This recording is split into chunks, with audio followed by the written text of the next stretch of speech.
परम पूज्य गुरुदेव एवं परम वंदनीय माता जी के सूक्ष्म संरक्षण में इस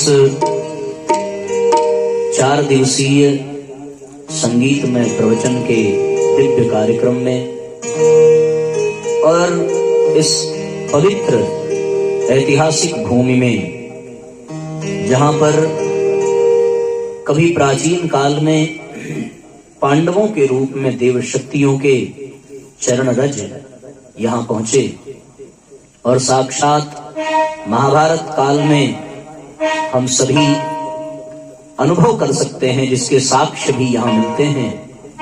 ऐसे ऐतिहासिक और पवित्र भूमि में हम सभी यहाँ पर सत्संग के लिए एकत्रित हुए हैं।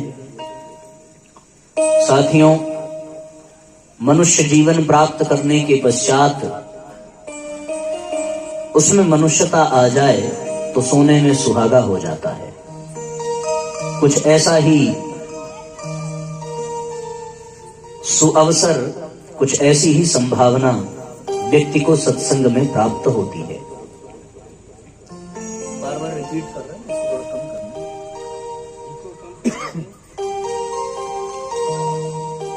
हरिओम। तो हम सभी उस संभावना को साकार करें और सत्संग का पूर्ण लाभ प्राप्त करें। ऐसा ही कुछ मनोयोग, ऐसा ही भाव बना करके हम सभी यहाँ एकत्रित हों।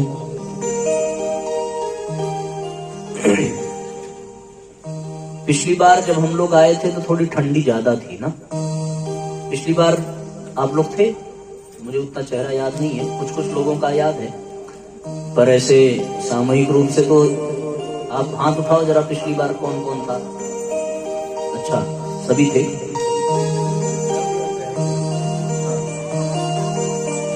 तो पिछली बार तो ठंडी थोड़ी ज्यादा थी। हमें लगता है कि मिड नवंबर के बाद कार्यक्रम हुआ था। पिछली बार अधिक लोग आए थे, इस बार सब गायब हो गए। तो यहाँ पता चला धान वान की कटाई की व्यस्तता, लेकिन उसमें भी थोड़ा समय निकाल लेना चाहिए, क्योंकि ये कहा जाता है, देखा जाए तो समय किसी के पास नहीं है, हर आदमी व्यस्त है। लेकिन वो अपना सारा नुकसान करके उस काम को जरूर करता है जिसमें उसका फायदा होता है, अधिक फायदा होता है। यदि आज किसी बच्चे का एग्जाम हो, परीक्षा हो, तो फिर कितनी भी धान की कटाई आवश्यक हो, लेकिन वो परीक्षा की तैयारी को महत्व ज्यादा देगा। और उसको महत्व ज्यादा देगा केवल इसलिए कि उसमें संभावना अधिक है, उसमें अवसर ज्यादा है। यदि वो परीक्षा उत्तीर्ण कर ले गया तो जितना वो धान काटने में प्राप्त कर रहा है उसका कई गुना वो प्राप्त कर पाएगा बिना धान काटे। और अगर वो उत्तीर्ण नहीं कर पाया तो फिर जीवन भर धान ही काटता रह जाएगा। वहां संभावना थोड़ी अधिक होती है, इसलिए वो उसको छोड़ करके अपनी तैयारी में लगा रहता है। इसी प्रकार भगवान न करे ऐसा हो, पर एक उदाहरण समझने के लिए कि यदि कोई दैववश दुर्घटना घट जाए और उस दुर्घटना में चोट लग जाए, चोट ज्यादा नहीं, थोड़ी सी गंभीर हो कि हफ्ते 10 दिन बिस्तर पे पड़े रहना पड़े, होने को तो कुछ भी हो सकता है। हम पहले ही कह चुके हैं कि भगवान करे ऐसा ना हो किसी के साथ, लेकिन एक क्षण के लिए मान लिया जाए कि यदि ऐसा हो जाए तो फिर कितना भी महत्वपूर्ण कार्य रहे, वो टूटे हुए पैर को लेकर के तो करने नहीं जाएगा। फिर सारा नुकसान, सारी परेशानी उसे झेलनी पड़ेगी। चोट लगना तो थोड़ी ठीक बात है। मैं आपसे ये भी कह दूं कि जीवन में जब मृत्यु का सामना करना पड़ता है तो मृत्यु ये देख करके नहीं आती कि आपका धान कट गया कि नहीं कटा। उसके तो जब आने का समय हो जाएगा तो वो मृत्यु आपके जीवन में आएगी और आपको शरीर में से निकाल करके, खींच करके लेकर चली जाएगी। मौत कभी ये देखती नहीं कि आपकी जिम्मेदारियां पूरी हुई हैं अथवा नहीं हुई है। आपकी बेटी की शादी हुई कि नहीं हुई, आपके बेटे की नौकरी लगी कि नहीं लगी, आपके बहू को बच्चा हुआ कि नहीं हुआ, आपके धान की गेहूं की कटाई निराई बुआई गुड़ाई हुई कि नहीं हुई, मृत्यु ये नहीं देखती। अगर समय पूरा हुआ तो वो आपको लेने आ जाएगी और आप उससे बच नहीं सकते, जाना ही पड़ेगा। फिर आप उसे ये दलील नहीं दे सकते कि हमारे पास अभी ये काम बाकी है और हमें इस काम को पूरा कर लेने दीजिए। इसी प्रकार यदि आपको किसी यात्रा पर निकलना हो और आपने रिजर्वेशन करा लिया हो, तो फिर जिस दिन का आपने कराया, जिस ट्रेन का कराया, जिस समय का कराया, आपको उसके अनुसार वहां पर उपस्थित होना पड़ेगा, वरना गाड़ी छूट जाएगी। फिर आपका कितना भी महत्वपूर्ण कार्य हो, आप उसको छोड़ना ही पड़ेगा, यात्रा अगर करनी है तो। ऐसी स्थिति में साथियों, निष्कर्ष ये निकलता है कि हम उसी कार्य में समय देते हैं जिस कार्य को हम अधिक महत्वपूर्ण समझते हैं। हमारी दृष्टि में जो कार्य अति महत्वपूर्ण होता है, हम उसी कार्य को करते हैं। आप देखिए, समय किसी के पास होता नहीं है, समय निकालना पड़ता है। लेकिन घर में कोई त्योहार हो अथवा घर में कोई शादी विवाह का काम हो, तो फिर हर व्यक्ति छुट्टी ले करके आता है और अपनी अपनी जिम्मेदारियों को पूरा करता है। हमारा एक मित्र है, कई बार मैंने कहा है, मंच से भी कहा है कि हमने बात में उससे पूछा कि भैया, उस समय वो गोवा में काम कर रहा था, नौकरी कर रहा था, तो हमने पूछा कि यार तुम घर कब आओगे, कब छुट्टी मिल रही है? तो उसने कहा तो मजाक में, पर बड़ी गंभीर बात कह दी।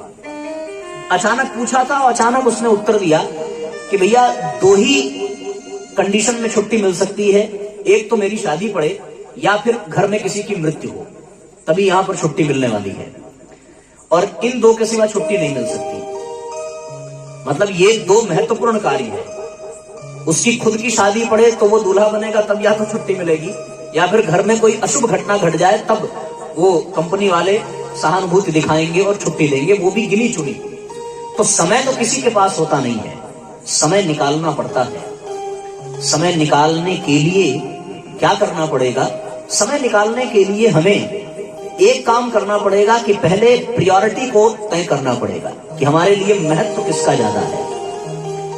यदि हम भौतिकता से भरे हुए जीवन को जीते जा रहे हैं और जीवन बीतता जा रहा है, तो इसका तात्पर्य है कि हमारे जीवन में भौतिकता ही सब कुछ है। और यदि हम आध्यात्मिकता को महत्व देते हैं, तो फिर हम उस भौतिक संपदा से अपने आप को समेट करके, अलग करके, हर स्थिति परिस्थिति में आध्यात्म के लिए, सत्संग के लिए समय निकाल ही लेंगे।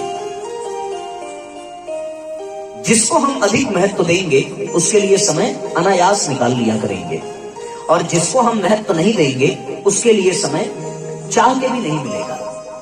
परम पूज्य गुरुदेव ने अपनी पुस्तक मन की तुष्टि आत्मा की दुर्गति, इसमें लिखा है कि कौन सा वो अशुभ दिन था, कौन सी वो अशुभ घड़ी थी जब मनुष्य का चिंतन बदल गया और उसने आत्म कल्याण के पथ से अपने चिंतन को हटा लिया।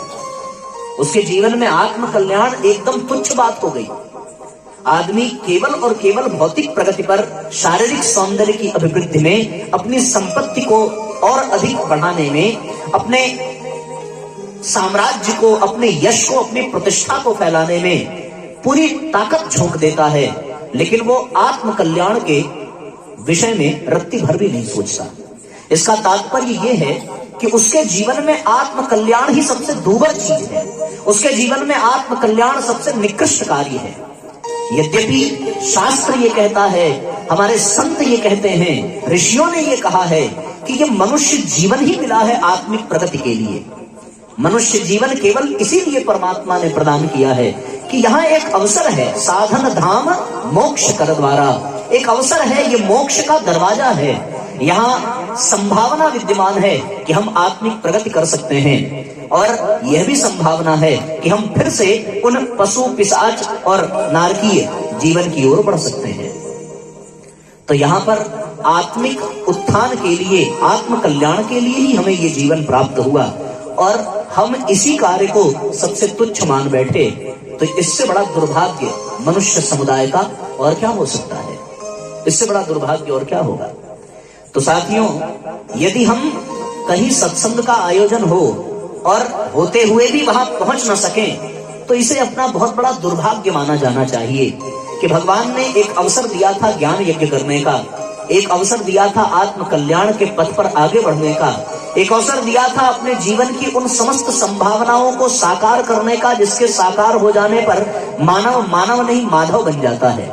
एक अवसर मिला था उन संभावनाओं को साकार करने का जिसके साकार हो जाने पर पशु परमात्मा बन जाता है, पर हमने उस अवसर को भी खो दिया, उस संभावना को भी ठुकरा दिया, उस भाग्य को ठोकर मार दी और हम फिर से उसी स्थिति में जीवन जीते चले जा रहे हैं जिस स्थिति में पड़े हुए हैं। हम इससे ऊपर उठना नहीं चाहते, हम इससे आगे बढ़ना नहीं चाहते। इसका एक ही तात्पर्य होगा, हम सबको इसकी महत्ता को समझने की अति आवश्यकता है।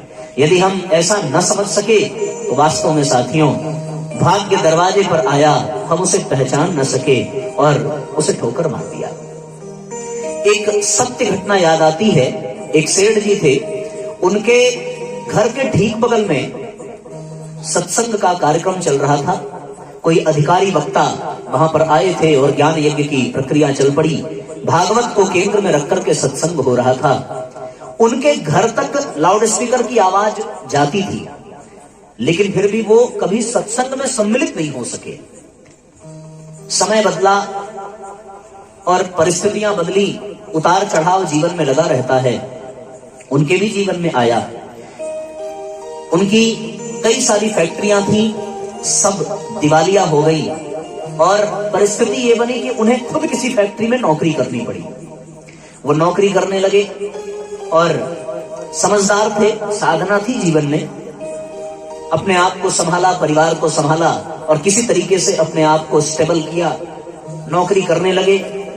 10 साल के बाद उनके उसी मकान के बगल में फिर से वैसे ही सत्संग हुआ जैसे 10 साल पहले हुआ था। अब की बार प्रत्येक दिन सायंकालीन सत्र में वो सत्संग में सम्मिलित होते, प्रत्येक दिन। तो फिर किसी ने पूछा कि 10 साल पहले आपके पास सब कुछ था, आप योग्य थे, आप चाहते तो आपके नौकर चाकर थे, आप इससे अधिक समय दे सकते थे। उन्होंने कहा यही तो दुर्भाग्य है, और जब समय बदला तो आज मैं समय दे पा रहा हूं, ये कितना सौभाग्य है। 10 साल पहले मेरे पास फैक्ट्रियां थी, रुपया पैसा था, बंगला था, गाड़ियां थी, नौकर चाकर थे, तो मैं समय नहीं दे पाया। और आज कुछ भी नहीं है, मैं खुद एक फैक्ट्री में नौकरी कर रहा हूं, कम से कम आज सत्संग का सौभाग्य प्राप्त हो रहा है। यदि तुलना की जाए तो उन दिनों सुख, सुविधा, ऐश्वर्य अधिक था, पर आज अध्यात्म के पथ पर चलने के लिए समय मिला है। आत्म कल्याण की संभावनाओं को साकार करने का सौभाग्य प्राप्त हुआ है। ये सत्य है कि उन दिनों में ऊंचे आसन पर बैठा करता था, पर भाग्य आज जगा जब किसी सत्संग पंडाल में और उसके प्रांगण में जमीन पर बैठने का सौभाग्य मिला। ये तब संभव है जब जीवन में भगवान की कृपा होती है, क्योंकि सत्संग के उस पंडाल में, उस प्रांगण में केवल वही पहुंच पाते हैं जिसे परमात्मा खुद बुलाता है। पर सत्य ये कह दूं कि बुलाता तो वो सबको है, उसकी आवाज हर एक व्यक्ति तक पहुंचती है, पर कोई उसकी आवाज को सुन करके निमंत्रण स्वीकार कर लेता है, कोई उसे अनसुना कर देता है और कोई सुना अनसुना दोनों कर देता है। वो सोचता तो है जाएंगे, पर अपनी परिस्थितियों में, अपने समस्याओं में उलझ करके दम तोड़ देता है, वो चाह के भी पहुंच नहीं पाता। इसलिए हम सबके जीवन में सत्संग का बड़ा महत्व है, और सत्संग मिल जाए तो फिर कुछ भी पाना शेष नहीं रह जाता। हाँ, यदि ये ना मिले तो अब तक जो कुछ पाया था वो सब कुछ बेकार ही है, क्योंकि उसकी कोई सार्थकता नहीं है। आप विद्यालय में चले जाएं, वहां साक्षरता मिल जाएगी, पर सार्थकता तो आपको इस पंडाल में ही मिलेगी जहां पर परम पूज्य गुरुदेव के दिव्य विचार बरसाए जाते हों। साक्षरता कहीं भी मिल सकती है, किसी भी कॉलेज में, किसी भी विद्यालय में, पर जीवन की सार्थकता यही मिलेगी। भटकाव हर जगह है, पर भटकाव में इशारा केवल यही आपको मिलेगा। अंधेरा सब जगह है, पर सवेरा केवल यही आपको मिलेगा। साक्षरता सर्वत्र है, पर सार्थकता आपको यही मिलेगी। आप ये मान लेना कि धन आपको हर जगह मिल जाएगा, पर धन्यता यही मिलेगी। आपको वासना हर जगह मिल जाएगी, पर भावना यही मिलेगी। आप ये जान लेना कि सर्वत्र काम का ही क्षेत्र पसारा हुआ है, पर राम से मिलना हो तो इसी तरह किसी सत्संग पंडाल में जाना पड़ेगा, और तब जाकर के आपको वह दिव्यता, वह भव्यता प्राप्त हो सकेगी। इसलिए साथियों, जीवन में अपनी संभावनाओं को साकार करने का, अपने को ऊपर उठाने का, अपने को अगली कक्षा में भेजने का एक अवसर है, एक माध्यम है कि कहीं भगवान का, कहीं संतों का सानिध्य प्राप्त हो जाए। वैसे इस बात का थोड़ा सा कष्ट हमें भी हुआ कि कल वाले सत्र को हटा दिया गया, ये सोच करके कि कलश यात्रा में लोग थके हैं, आएंगे नहीं। पर आज कहाँ उनकी थकावट दूर हुई जो आज आ गए। इससे तो अच्छा होता कि कल का भी हो गया होता, तो कम से कम थोड़ा तो लोगों को लाभ मिला ही होता, क्योंकि हमें सारे संसाधन कल के लिए जुटाने ही थे। तो एक तो मैं जरूर निवेदन करूंगा कि भविष्य में कभी हो तो ये कभी मत सोचिए कि कलश यात्रा से लोग थक जाएंगे। हमने अभी कुछ दिन पहले, कुछ महीने पूर्व, 1-2 महीने पूर्व छत्तीसगढ़ में और मध्य प्रदेश के प्रवास में ये देखा कि वो कलश यात्रा सुबह नहीं शाम को करते हैं, और शाम की कलश यात्रा जब पूरी होकर के लोग आते हैं तो उसी समय उस दिन का प्रवचन और सत्संग पूरा होता है। तो फिर इकट्ठे वो कलश यात्रा के बाद सत्संग करके और प्रसाद लेकर के घर जाते हैं। यदि ऐसी स्थिति बनती भी है तो ये वाला विकल्प ज्यादा अच्छा है कि कलश यात्रा सुबह की बजाय शाम को कर लिया जाए, और शाम को ही सत्संग का भी लाभ प्रदान करके तब प्रसाद का वितरण किया जाए, क्योंकि वो प्रक्रिया तो होनी ही होनी है। बस वो सुबह के सत्र के बजाय शाम के सत्र में हो तो इससे एक सत्र का लाभ मिल जाएगा। अब ले लेकर के बचा हमारे पास केवल 2 दिन का, आज वाला बीत गया, हमें लगता आज भी थकान दूर हुई नहीं कलश यात्रा की, परिणाम तो यही दिखा। पर साथियों, मानना ये पड़ेगा कि अभी भी समय है, और वो समय चलो आज का निकल गया, पर कल वाला तो है। कल तो कोई ऐसा सूत्र मिल जाए क्या पता, और जीवन में परिवर्तन की बयार बहने लगे, जीवन की दशा बदलने के लिए एक सुझाव मिल जाए, एक रास्ता मिल जाए। क्योंकि यदि व्यक्ति ग्रहण करना चाहे तो भगवान दत्तात्रेय की तरह वो इस धरती के कण कण से शिक्षा प्राप्त कर सकता है, और यदि वो ग्रहणशील ना हो, उसके भीतर शिष्यत्व ना हो, तो आप ये मान करके चलना कि फिर उसे साक्षात गुरु चरणों में ही बिठा दिया जाए तो भी उसे कोई लाभ प्राप्त नहीं हो सकता। तो इसलिए साथियों, जीवन में हम सभी इस सत्य से परिचित हो जाएं कि हम सबको सत्संग की अत्यंत आवश्यकता है। बिना सत्संग के विवेक प्राप्त नहीं होगा, बिना विवेक के जीवन में संभावनाएं साकार नहीं होंगी, और विवेकहीन मनुष्य तो पशु के समान होता है, फिर वो मनुष्य मनुष्य नहीं रह जाता। सत्संग के संबंध में गोस्वामी तुलसीदास जी ने और भी बहुत बड़े बड़े लेखकों ने, कवियों ने, महान संतों ने, ऋषियों ने, शास्त्रों ने, पुराणों ने एक स्वर में उसकी महत्ता को स्वीकार किया है। बड़े भाग पाई सत्संगा, बड़े भाग पाई सत्संगा, बिनहि प्रयास होई भवभंगा, बिनहि प्रयास होई भवभंगा, बिन सत्संग विवेक न होई, बिन सत्संग विवेक न होई, राम कृपा बिन सुलभ न सोई, राम कृपा बिन सुलभ न सोई, सत सुधरहि सत्संगति पाई, सत सुधरहि सत्संगति पाई, पारस परस उधात सुहाई, पारस परस उधात सुहाई, प्रथम भगति संतन कर संगा, प्रथम भगति संतन कर संगा, बिनहु प्रयास होई भवभंगा, बिनहु प्रयास होई भवभंगा।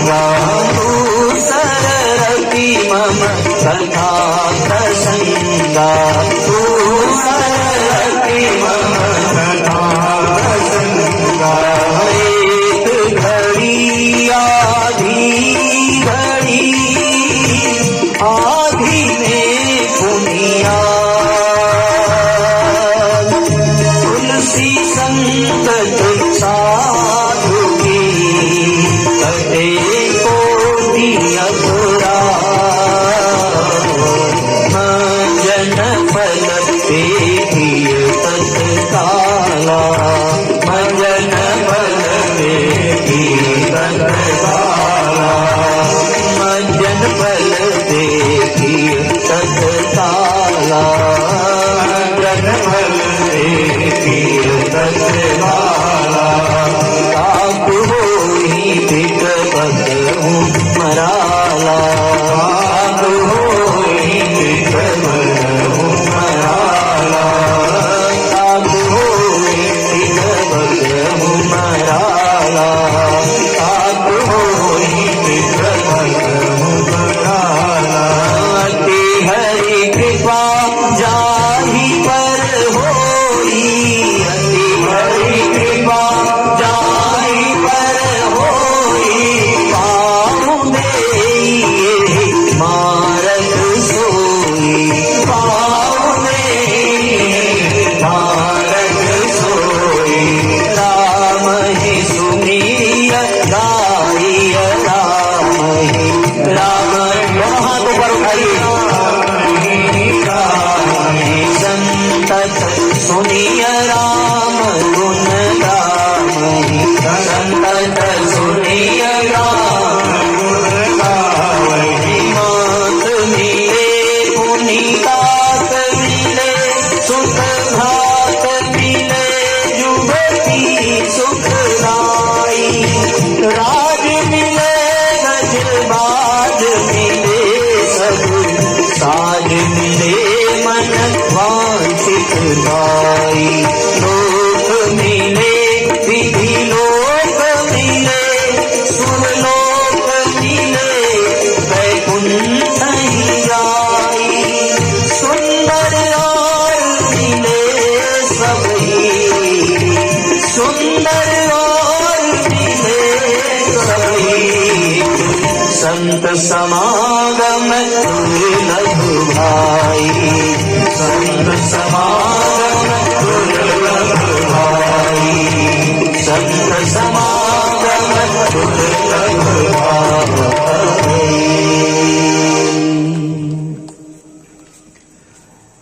सब कुछ प्राप्त हो जाए पर संतों का समागम जब मिलता है तो दुर्लभ भी सुलभ बन जाता है। इसलिए ऐसे अवसर को कभी छोड़ना नहीं चाहिए। कहते हैं लाख करोड़ कितने भी नुकसान हो जाएं, पर यदि गुरु का सानिध्य मिल जाए, संतों का सानिध्य मिल जाए, तो फिर जीवन धन्य बन जाता है। कबीरदास जी ने तो यहां तक कह दिया, यह तन विष की बेलरी गुरु अमृत की खान, शीश दिए जो गुरु मिले तो भी सस्ता जान। तो अगर मस्तक कटा देने के बाद भी गुरु मिले और यह सस्ता सौदा है, इससे बड़ी बात क्या हो सकती है कि मतलब जीवन समर्पित कर दिया, प्राण समर्पित कर दिया, तन मन समर्पित कर दिया, तो फिर भैया धन समर्पित करना कौन सी बड़ी बात है। फिर उसके बाद इससे बड़ा क्या होगा कि शीश कटा देने पर भी यदि गुरु मिल जाए तो फिर कैसा सौभाग्य होगा। कहते हैं साहब कि संतों का नगर में आना ये हमारे भाग्य से ही संभव होता है, बिना भाग्य के नहीं संभव है। संत का नगर में आना भाग्य है, संत का घर पर आना सौभाग्य है। नगर में आ गया तो भाग्य, और अगर घर पर आ गया तो ये सौभाग्य। और फिर संत को याद करना, गुरु को स्मरण करना ये अहोभाग्य है। और यदि संत स्वयं तुम्हें याद कर लें तो फिर ये परम सौभाग्य है। और संतों के आने के बाद भी उनका सानिध्य न मिले तो इससे बड़ा दुर्भाग्य कुछ नहीं। ये सबसे बड़ा दुर्भाग्य है कि हमारे गांव में, हमारे नगर में, हमारे क्षेत्र में कहीं सत्संग हो और हम जिंदा हैं, पहुंच ना सके। इससे बड़ा दुर्भाग्य क्या होगा। इससे तो अच्छा होता कि मुर्दा रहते, कम से कम कोई ये तो ना कहता कि तुम जिंदा होकर भी नहीं आए। इसलिए कल का दिन शेष है, जो जिंदा हैं उन्हें जरूर कह देना कि भैया अपने जिंदगी का प्रमाण दे करके आओ, वरना तो फिर एक स्थान पर मुर्दे भी पड़े रहते हैं, और परिवार, धन, संपत्ति, इसके चक्कर में तो जानवर भी पड़े रहते हैं। मनुष्य की विशेषता यही है कि वो सत्संग में जाए तो वो मनुष्य है। मनुष्य की विशेषता यही है कि वो मंदिर में जाए तो वो मनुष्य है। मनुष्य की विशेषता यही है कि वो संत चरण में जाकर के बैठे तो वो मनुष्य। इसलिए जीवन में मनुष्यता का प्रमाण है कि वो किसी पंडाल में दिखना चाहिए, किसी सत्संग में दिखना चाहिए, और फिर वो मनुष्यता धन्य हो जाती है। सत्संग में वो मनुष्य दिखे तो, पर वो मनुष्य धन्य कब होता है? जब सत्संग का असर उसमें दिखे, तब वो धन्य हो जाता है। फिर वो मनुष्य नहीं रह जाता, फिर वो देवता बन जाता है। वो सत्संग के पंडाल में आ गया, इसका मतलब वो मनुष्य है, पर सत्संग यदि उसके भीतर उतर गया तब वो मनुष्य से ऊपर देवता बन गया, फिर वो मनुष्य नहीं रह गया। तो यदि मनुष्य से देवता बनने का यदि कहीं कोई अवसर है और कहीं संभावना है तो वो केवल प्रवचन पंडाल में ही है। अगर यहाँ नहीं है तो फिर दुनिया के किसी कोने में नहीं है। फिर कोई आपको देवता नहीं बना सकता, कोई आपको सुख और सौभाग्य प्रदान नहीं कर सकता, कहीं आपको शांति नहीं मिल सकती। शांति, संतोष, आनंद, ये शब्द यदि देखने हो तो कभी किसी प्रवचन पंडाल में तन और मन के साथ बैठ करके देखना, तब आपको पता चलेगा कि वास्तविक आनंद क्या है, सुख क्या है, संतोष क्या है, और फिर दिव्य भाव क्या है, आपको यहाँ पता चलेगा। जितना आराम प्रवचन पंडाल में मिलता है उतना दुनिया के कोने में नहीं मिल सकता। आप अनुभव करके देखो, ऐसे अनेकों लोग हैं जो नींद की गोलियां खाते हैं, परिवार में चैन नहीं पाते, पर अगर सत्संग में आ जाएं तो उनको नींद जरूर आ जाती है। वो और कहीं भले ना सोए, पर यहाँ उनको चैन जरूर मिलता है। और वो आते भी हैं तो इसी हिसाब से कि भैया वहां तो हम नहीं सो पा रहे, यहाँ कम से कम 3 घंटे की नींद तो मिले, और वो जगह देख कर बैठते हैं जहां पीठ टिकाने को मिल जाए। अब आप कल्पना करो कि एक मच्छर भुनभुनाता रहे तो नींद डिस्टर्ब हो जाती है, पर जहां इतने बड़े बड़े साउंड सिस्टम लगे हो, लोगों की चहल पहल हो, लाइट्स लगी हो, वहां पर अगर नींद आ जाए तो इसका मतलब क्या है? इसका मतलब ये है कि यहां से ज्यादा आनंद कहीं नहीं है, क्योंकि नींद उसी को आती है जिसे अब कोई चिंता शेष न रह गई हो। वरना चिंतित व्यक्ति कहां सो पाता है? उसे तो सोने के लिए मेडिसिन के पिल्स देने पड़ते हैं, दवाइयां देनी पड़ती हैं। आज बड़े बड़े शहरों में, महानगरों में लोग सोने के लिए दवाइयां ले रहे हैं, पर यहाँ हमारे सत्संग में आकर के फ्री में नींद मिल रही है। ऐसा आनंद कहाँ मिलने वाला है? आप लोगों को लगता है वो आनंद नहीं मिल रहा है, इसीलिए आप में से अभी तक कोई सोया नहीं है। पर जहां जहां जाओ और वहां कोई ऐसा आनंद प्राप्त करने वाला, अनुभव करने वाला मिल जाए तो मन प्रसन्न हो जाता है कि चलो किसी और का भला हुआ चाहे नहीं हुआ। एक आदमी यदि सत्संग पंडाल में आकर के सो गया तो किसी संत ने मुस्कुराते हुए कहा था कि जो पंडाल में सो गया वो कभी चांडाल नहीं हो सकता। इसलिए भैया सोने के लिए ही सही आओ तो नींद तो मिलेगी, चैन तो मिलेगा, आनंद तो मिलेगा, ये कहीं और नहीं मिलने वाला है। जितना आनंद यहाँ है उतना कहीं नहीं। वरना तो साहब परिवार के लोग जैसे आप यहाँ बैठे हो वैसे वहां जमीन पर घर के आंगन में बैठे मुद्दतों हो जाते हैं कि जब हम अपने बड़े बुजुर्गों के सानिध्य में जमीन पर उनके चरणों में बैठे। लेकिन वो सारे परिवार के लोग किसी सत्संग में एकत्रित होते हैं, किसी पंडाल में, तो वो सब जमीन पर एक साथ बैठते हैं। कम से कम कुछ पल का ही साथ हो, पर वो देख करके कितना आनंद आता है कि चलो यार साथ बैठे तो सही। पति पत्नी भले साथ घर में न बैठे, पर यहाँ बैठ गए तो समझो कि 7 जन्म का रिश्ता है, इसमें कोई दो राय नहीं है। वरना पत्नियां तो आ जाती हैं, वो तरसती रहती हैं कि पति महोदय साथ में चले तो सही कभी, बल्कि पतियों के कारण वो नहीं आ पाती, क्योंकि उन्हें तो गर्म रोटी ही चाहिए, और यदि वो आ गई तो फिर बनाएगा कौन, इसलिए बेचारी और नहीं आ पाती। तो अगर पति के साथ पत्नियां आ जाए तो ये मान लेना कि ये 7 जन्म वाला रिश्ता है, साधारण नहीं है। सिद्ध करना पड़ेगा, कल खींच के ले आओ तब बात बनेगी। तो साथियों, वास्तविक आनंद कहां है? वो यही है, सुख यहां है। और ये अनुभव कौन कर सकता है? ये अनुभव वास्तविकता है, करना पड़ेगा। सत्य को समझना पड़ेगा, सत्य को स्वीकार करना पड़ेगा, सत्य को जानने के लिए प्रयत्न करना पड़ेगा, वरना तो हर व्यक्ति सच्चाई से बहुत दूर है।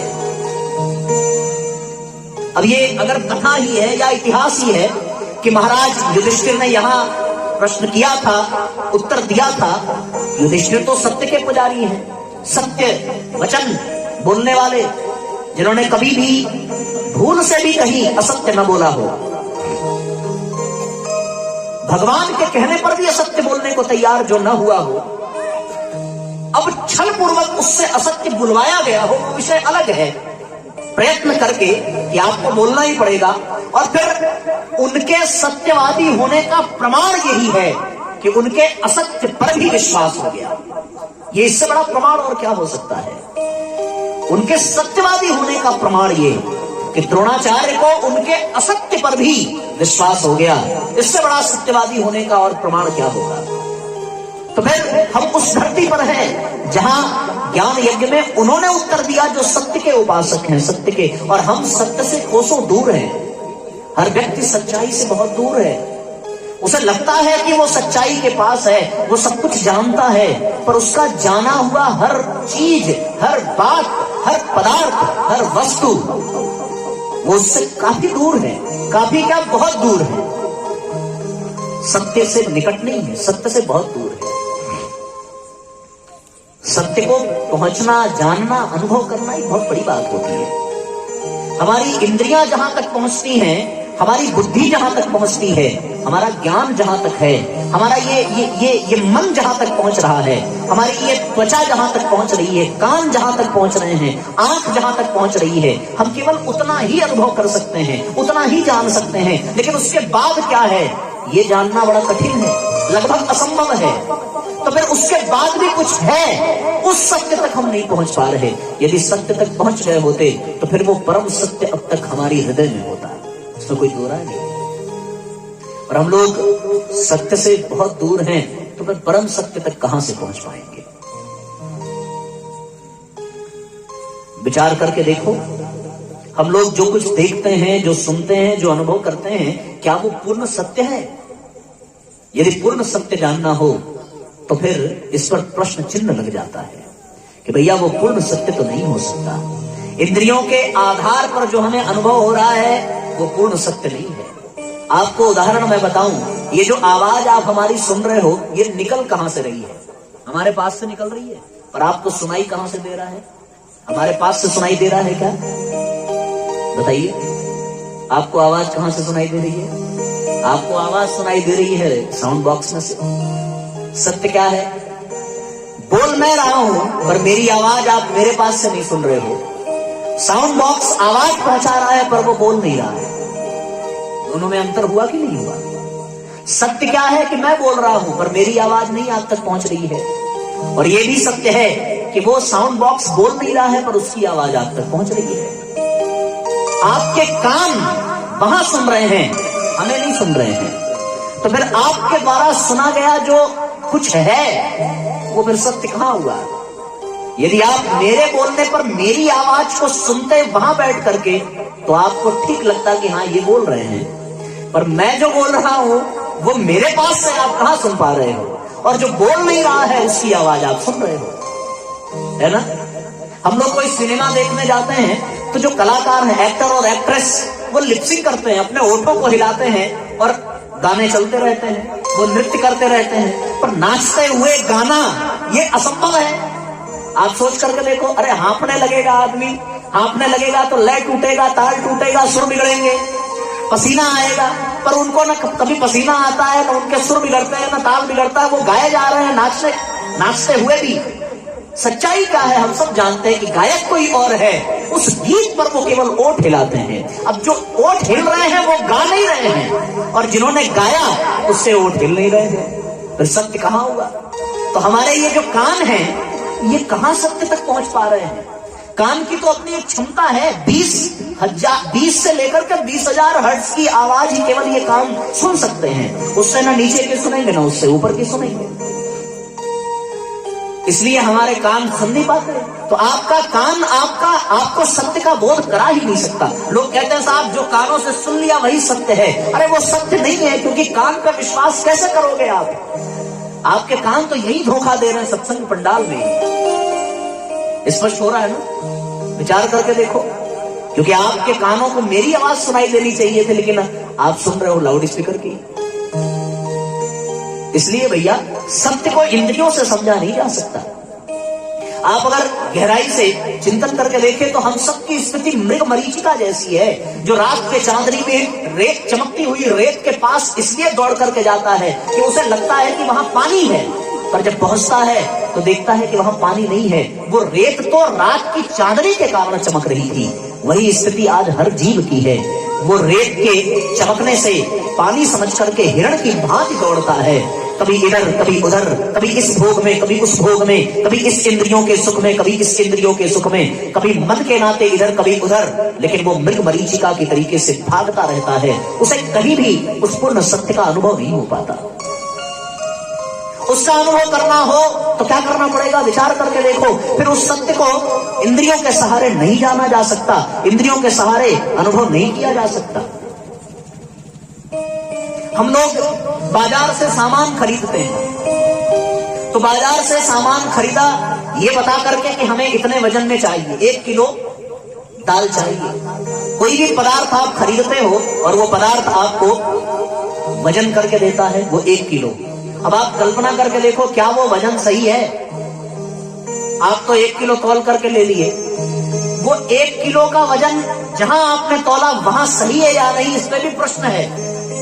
अगर आप गहराई में जाकर के देखें तो उसी दाल को आपने इस पृथ्वी पर तौला तो वो 1 किलो मिला, फिर यहां से 3.5 मील ऊपर जाकर के देखो तो फिर वो अपने आप उसका वजन घट जाएगा। और एक थोड़ी और ऊपर जाकर के देखो, जब वो दाल क्या बहुत बड़ा पहाड़ भी यदि पृथ्वी और चंद्रमा के ठीक मध्य में हो तो उसका कोई वजन नहीं रहेगा, वो लटकता ही रहेगा पेंडुलम के तरीके से। वजन भी असत्य है, वजन में भी सत्यता नहीं है। जिसे हम 1 किलो का समझ रहे थे, वो धरती और चंद्रमा के बीच में जाने पर एकदम भारहीन है, उसका कोई भार ही नहीं है। तो फिर वो 1 किलो जो है वो किसका भार है? वो उस पदार्थ का भार नहीं है, वो तो पृथ्वी के उस गुरुत्वाकर्षण बल के कारण वो 1 किलो आपको लग रहा है। उस गुरुत्वाकर्षण बल से ऊपर उठे 1 किलो गायब। अब वो दाल 1 किलो नहीं रह गई, अब तो वो एकदम भारहीन है। वो 1 किलो इसलिए लग रही थी क्योंकि वो गुरुत्वाकर्षण के कारण है। व्यवहारिक जगत में वजन के साथ साथ हम लोग गति पर विश्वास करते हैं, और गति का माजरा क्या है?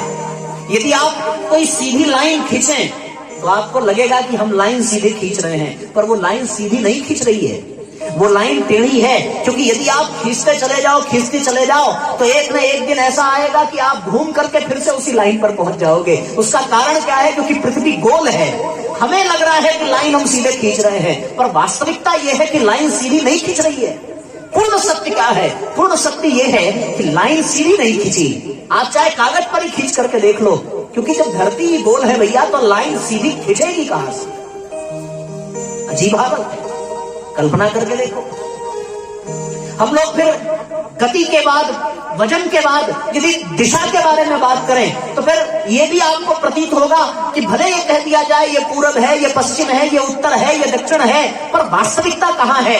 कि जब पृथ्वी गोल है तो फिर दिशा कैसे निर्धारित होगी? यदि ये पूरब है तो ये पूरब आपके तरफ से हुआ, हमारी तरफ से तो ये कुछ और हो जाएगा। अगर आप बनारस को केंद्र में रखें तो फिर यदि आपने ये कह दिया कि भैया बनारस प्रतापगढ़ के पूरब में है, ये बात तो सही है, लेकिन यहां भी बात कुछ और है कि यदि वो प्रतापगढ़ के पूरब में है तो फिर वो सोनभद्र के पश्चिम में कैसे हो गया?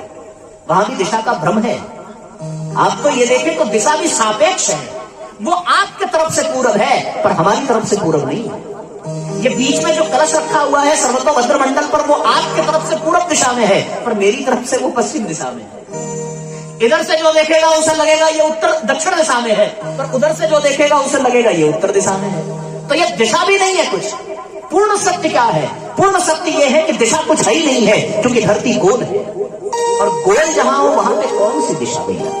हो नहीं सकती। तो न दिशा में पूर्ण सत्यता मिली, न वजन में मिली। मैं एक एक उदाहरण के माध्यम से बस धीरे धीरे आगे बढ़ रहा हूं, पर आप कल्पना करके देखिए। कहते हैं साहब कि हम लोग सोफा लगा करके यहां बैठे, ये मंच यहां लगा करके बैठे हैं, हमें ये लगता है कि हम यहां बैठे हैं, आप वहां बैठे हो, पर आपको विश्वास होना चाहिए कि हम लोग 1000 मील प्रति घंटे की स्पीड से भागते हुए जा रहे हैं। वो जो कैसे? क्योंकि धरती अपनी धुरी पर घूम रही है, और यदि धरती घूम रही है तो हम भी घूम रहे होंगे। अब वो 24 घंटे में एक बार अपनी धुरी पर घूम करके चक्कर पूरा करती है। इसका मतलब ये हुआ कि हम जहां बैठे हैं यहां पर हम 24 घंटे बाद लौट करके आएंगे। समझ में आ रही है बात ना? लेकिन ये भी पूर्ण सत्य नहीं है, क्योंकि वो धरती अपनी धुरी पर ही नहीं घूम रही है, वो किसी सूर्य की परिक्रमा भी कर रही है, और सूर्य की परिक्रमा वो 6,66,000 मील प्रति घंटे के हिसाब से कर रही है। तो इस दृष्टि से देखने पर हम 24 घंटे बाद यहां नहीं, 365 दिन बाद यहां आएंगे। तो हम सब स्थिर नहीं है, हम सब दौड़ लगा रहे हैं, क्योंकि जिस पृथ्वी पर है वो पृथ्वी दौड़ रही है। अच्छा, आपको ये उदाहरण भले कठिन लगे, पर आप इसको ऐसे समझो कि आपने कभी बस में सफर किया होगा ना? बताओ, कि लोग बस में गए होंगे, हाथ उठाओ। बस देखा कि नहीं? अच्छा, देखा है, अरे वाह क्या बात है, तालियां बजाओ, आप लोगों ने बस देखा है। तो बस में आप जाकर के बैठ जाओ तो आप तो बैठे हो ना, आप तो स्थिर हो, लेकिन क्या सच में आप स्थिर हो? आप स्थिर नहीं हो, क्योंकि वो बस चलती जा रही है, चलती जा रही है, चलती जा रही है। आप 3 घंटे अगर प्रतापगढ़ में बस में बैठ जाओ, बस चल पड़े, तो 3 घंटे बाद आप हमारे काशी में मिलोगे। आप कहीं नहीं गए, लेकिन वो बस तो गई, और जब बस गई तो उस बस में बैठे थे आप, और आपको भी वहां तक पहुंचना पड़ा। उसी तरह ये पृथ्वी तो घूम रही है, और पृथ्वी इतनी तेजी से घूम रही है अपनी धुरी पर, 24 घंटे में चक्कर लगा रही है। तो फिर हम यहाँ कहां बैठे हैं? हमें लग जरूर रहा है कि हम यहाँ बैठे हैं, लेकिन वास्तविकता यह है कि हम यहाँ नहीं हैं, हम तो दौड़ रहे हैं, क्योंकि जिस पृथ्वी रूपी बस में हम सवार हैं वो रुकी नहीं है, और फिर वो अपनी धुरी पर ही नहीं घूम रही है, वो तो सूर्य की भी परिक्रमा कर रही है। और यदि वो सूर्य की परिक्रमा कर रही है तो 365 दिन में उसकी परिक्रमा पूरी होगी। लेकिन इतना भी सत्यपूर्ण सत्य नहीं है, क्योंकि वो सूर्य भी किसी महासूर्य की परिक्रमा कर रहा है। और गहराई में चलो तो आपको यह पता चलेगा कि वो महासूर्य भी किसी अति सूर्य की परिक्रमा कर रहा है। तो ऐसी दृष्टि में हम लोग एकाध जन्म में कभी कभार उसी स्थान पर वापस लौटें, शायद जहां पर थे। ये वाली स्थिति है। तो हम लोगों की ये जो मन स्थिति है, पूर्ण सत्य से कोसों दूर है। हम लोग सूर्योदय और सूर्यास्त की स्थिति को देखते हैं, पर जो विज्ञान से जुड़े उन्हें पता होगा कि सूर्य की किरण सूर्य से धरती पर आने में 8 मिनट का समय लगता है। मतलब ये हुआ कि हमें वो किरण दिखती है 8 मिनट के बाद, और हम उसी 8 मिनट वाले पल में सूर्य को उदय होता देखते हैं। और सच्चाई ये है कि वो 8 मिनट पहले ही उग चुका है, तभी तो उसका प्रकाश 8 मिनट बाद आपके पृथ्वी तक पहुंचा।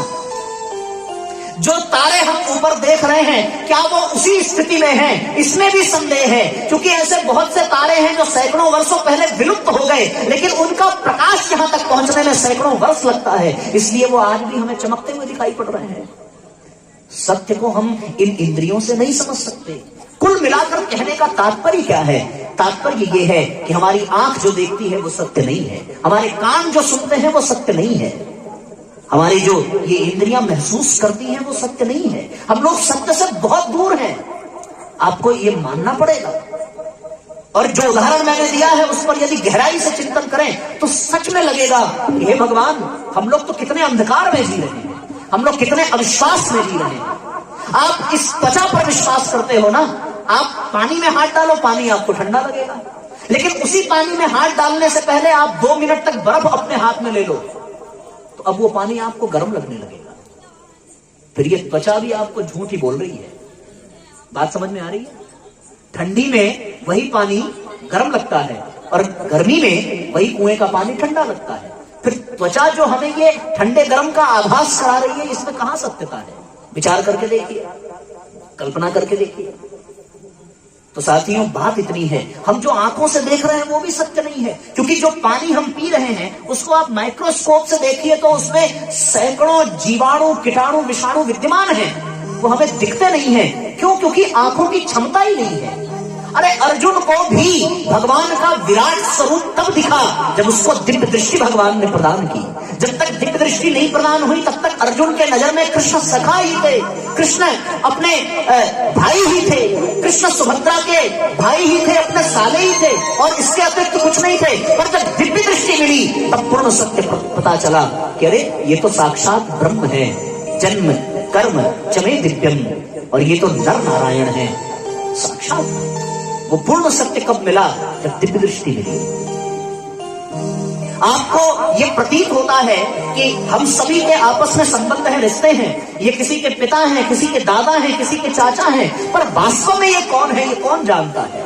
ये इस जन्म में ना आपके दादा हैं, पिछले जन्म में हो सकता है यही आपके बेटे रहे हो। पूर्ण सत्यता कहां है?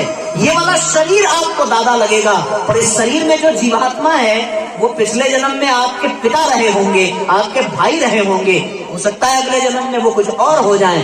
पूर्ण सत्य क्या है? पूर्ण सत्य तो यही है कि ये दादा नहीं है, इनका ये वाला शरीर दादा जैसा है। इस शरीर को हम देखेंगे तो बार बार दादा दादा दादा कहेंगे, लेकिन यही जीवात्मा यदि इस शरीर को छोड़कर दूसरे में प्रवेश करे, दादा बदल गए, अब दादा नहीं रहे। शरीर बदला, संबंध बदल गया। तो अब बताओ भैया सत्य कहां है? हम लोग आज तक किस सत्य में जी रहे हैं? किस बात को हम सत्य मान रहे हैं? कल्पना करके देखिए तो फिर निकल करके आएगा कि हमारा जीवन घोर असत्य में डूबा हुआ है, घोर अंधकार में डूबा हुआ है। ऐसी स्थिति में विचारणीय प्रश्न है कि हम क्या करें, कैसे हम उस परम सत्य को अनुभव करें, कैसे हम उस परम तत्व को अनुभव करें, क्योंकि उसे अनुभव करने में ये इंद्रियां सक्षम नहीं है, ये मन सक्षम नहीं है, ये बुद्धि कमजोर पड़ जा रही है, ये त्वचा जिसकी चर्चा मैंने आपसे की वो भी धोखे में ही रखती है, ठंडे को गरम, गरम को ठंडा वो बता रही है। कल्पना करके देखिए। तो फिर साथियों मामला क्या है? मामला बस इतना ही है कि यहां उस परम सत्य पर वो माया का पर्दा पड़ गया, जिस माया के पर्दे के कारण जो सत्य है वो असत्य प्रतीत हो रहा है, और जो असत्य है वही सत्य प्रतीत हो रहा है। तो मैं फिर से उसी विषय की ओर आपका ध्यान आकृष्ट करूं कि सत्संग में, प्रवचन में, पंडाल में इसलिए भी जाना जरूरी है कि कम से कम आप पूर्ण सत्य का थोड़ा बहुत अनुभव तो कर सको, उस माया के पर्दे के थोड़ा ऊपर झांक तो सको, उसे थोड़ा हटा तो सको, उस दिव्यता को अनुभव तो कर सको। आपको लगेगा कि ये व्यक्ति धनी है, पर ये सत्य है क्या कि वो धनी है? अरे वो धनी इसलिए है क्योंकि उसको आपने अपने से तुलना करके देखा, किसी और बड़े धनी से उसकी तुलना करके देखो तो वो गरीब लगेगा। विचार करके देखो, आपको लगेगा कि ये माता बहुत सुखी है, लेकिन वो इसलिए सुखी है क्योंकि आपने किसी दुखियारी से इसकी तुलना कर दी, कोई इससे भी ज्यादा सुखी होगा तो ये आपको दुखी जान पड़ेगी, है ना? सच्चाई क्या है? वो सुखी है क्या? नहीं, वो तो अपनी स्थिति में है, पर उसके सुख और दुख सापेक्ष हैं, वो उसका अपना कुछ नहीं है। वो मान ले कि वो सुखी है तो है, वो मान ले कि वो दुखी है तो है, पर सच्चाई ये है कि ना वो सुखी है ना वो दुखी है, वो दूसरों की तुलना में सुखी और दुखी है। सत्य तो ये कहता है। आप कल्पना करके देखिए, डाकू सबसे बड़ा बेकार आदमी है, लेकिन चोर उससे अच्छा है, क्योंकि चोर में कम से कम सहानुभूति तो होगी। तो डाकू चोर से भी गया गुजरा। अब जिस चोर को हम अच्छा समझ रहे थे, उस चोर से भी अच्छा उठाई गिरी है। कम से कम वो तकलीफ तो नहीं देगा, केवल झूठ ही बोलेगा, केवल धोखा ही देगा, सामान को तो नहीं चुराएगा। तो हम उस चोर को जो उठाईगिरी से अच्छा समझ रहे थे और उठाईगिरी को भला समझ रहे थे, वो उठाईगिरी भी अच्छा नहीं है, क्योंकि उससे अच्छा तो वो सामान्य नागरिक है जो झूठ भी नहीं बोलता। अब वो सामान्य नागरिक क्या सच में अच्छा है? अरे नहीं भैया, सामान्य नागरिक से तो अच्छा संत है जो आपको कल्याण के पथ पर भेज सकता है। तो क्या वो संत भी अच्छा है? ना ना ना ना ना, वो संत भी अच्छा नहीं है, क्योंकि उससे भी अच्छा कोई महासंत है जो जिसने उस संत को भी जन्म दिया है। कल्पना करके देखो, तो क्या वो महासत्य भी अच्छा है क्या? अरे नहीं भैया, उस महासत्य से भी कोई और अच्छा है जो आत्म संयमी है, जिसको आत्म साक्षात्कार हो चुका है। तो क्या वो आत्म साक्षात्कार जिसको हुआ वो सच्चा, वो अच्छा? नहीं नहीं, वो नहीं अच्छा, उससे भी अच्छा, उससे भी सच्चा तो वो परमात्मा है जिसका दर्शन करने के लिए उसने आत्म साक्षात्कार किया। तो यहाँ कौन सत्य है, कौन अच्छा है? कल्पना करके देखो। तो वो पूर्ण सत्य कब दिखेगा? उस पूर्ण सत्य का कब अनुभव होगा?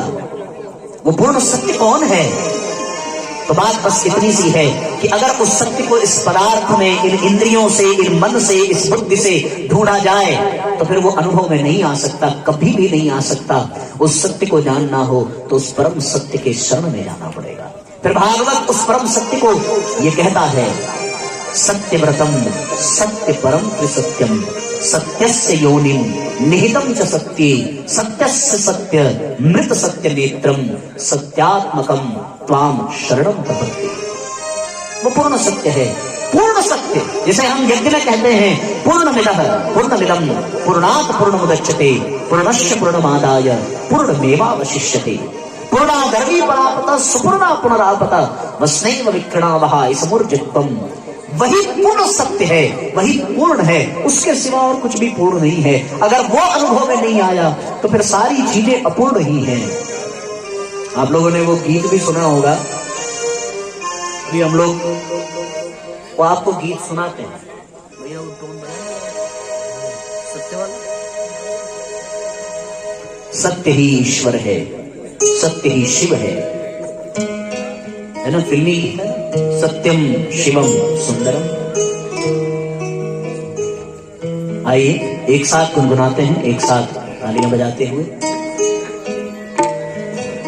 सत्यम शिवम सुंदरम सत्यम शिवम सुंदरम सत्यम शिवम सुंदरम सत्यम शिवम सुंदरम सत्यम शिवम सुंदरम ओ सत्यम शिवम सुंदरम। ईश्वर सत्य है, सत्य ही शिव है, शिव ही सुंदर है, सत्यम शिवम सुंदरम सत्यम शिवम सुंदरम सुंदरम सत्यम शिवम सुंदरम सत्यम शिवम सुंदरम। एक साथ तालियां बजाते हुए, एक साथ गुनगुनाते हुए।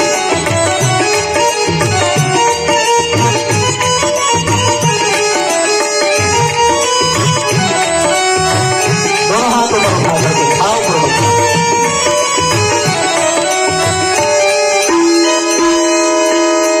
राम अवध में, काशी में शिव, कान्हा वृंदावन में। राम अवध में, काशी में शिव, कान्हा वृंदावन में। दया करो प्रभु देखो इनको, दया करो प्रभु देखो इनको, हर हर के आंगन में। राधा मोहन शरणम सत्यम शिवम सुंदरम सत्यम शिवम सुंदरम सत्यम शिवम सुंदरम।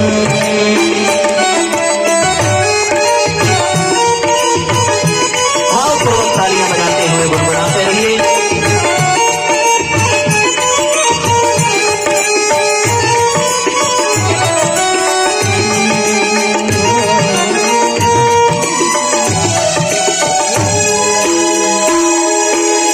एक सूर्य है, एक गगन है, एक ही धरती माता।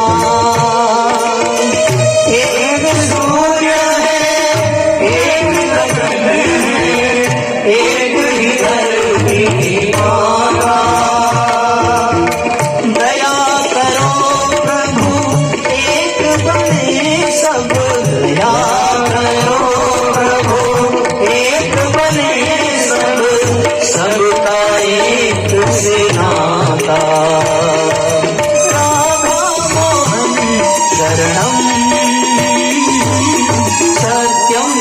शिवम सुंदरम,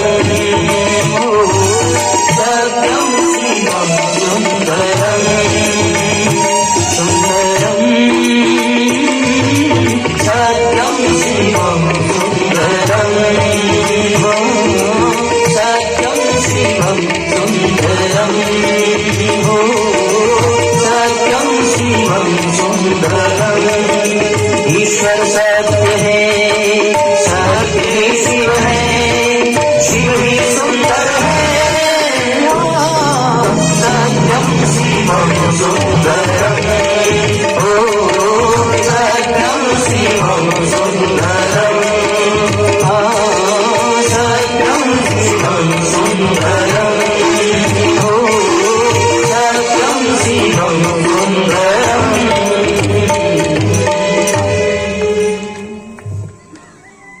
सत्य वही है, शिव वही है, सुंदर वही है। पर क्यों ये सत्य पर पर्दा पड़ा? किस वजह से? जैसे तन को दुपट्टा ढक लेता है, दिखता नहीं है ना, तन को दुपट्टा ढक लेता है, फिर आप तन को देख नहीं सकते। वस्त्र उस तन को ढक लेता है तो वो तन दिखाई नहीं पड़ता। दुपट्टा दिखता है, और वो दुपट्टा स्थिर केवल इसलिए है, वो वस्त्र स्थिर केवल इसलिए है क्योंकि वो तन पर आरूढ़ है। तन से उस वस्त्र को हटा दो तो फिर उस वस्त्र को कौन देखेगा? उस वस्त्र की कोई कीमत नहीं है। हाँ, उसकी कीमत तब है जब वो वस्त्र किसी तन पर शोभायमान हो। तो जैसे तन को वो वस्त्र ढक लेता है, मन को जैसे कपट ढक लेता है। मन कपट में ढका हुआ है, छल में ढका हुआ है, छद्म में ढका हुआ है, वरना तो मन पवित्र है, पर कपट में ढका इसलिए वो मन निर्मल न रह सका। जैसे कपड़ा तन को ढक लेता है, कपट मन को ढक लेता है। अंधकार जैसे आंखों को ढक लेता है। अंधकार कुछ है नहीं, प्रकाश का न होना ही अंधकार है। और वो अंधकार यदि आंखों को ढक ले, कभी कभी ऐसी स्थिति होती है कि आंखें स्वस्थ हैं, फिर भी वो आंखें देख नहीं पाती है, उन आंखों में अंधकार है। और अंधकार जैसे आंखों को ढक लेता है, कपट जैसे मन को ढक लेता है, वस्त्र जैसे तन को ढक लेता है। विचार करके देखो।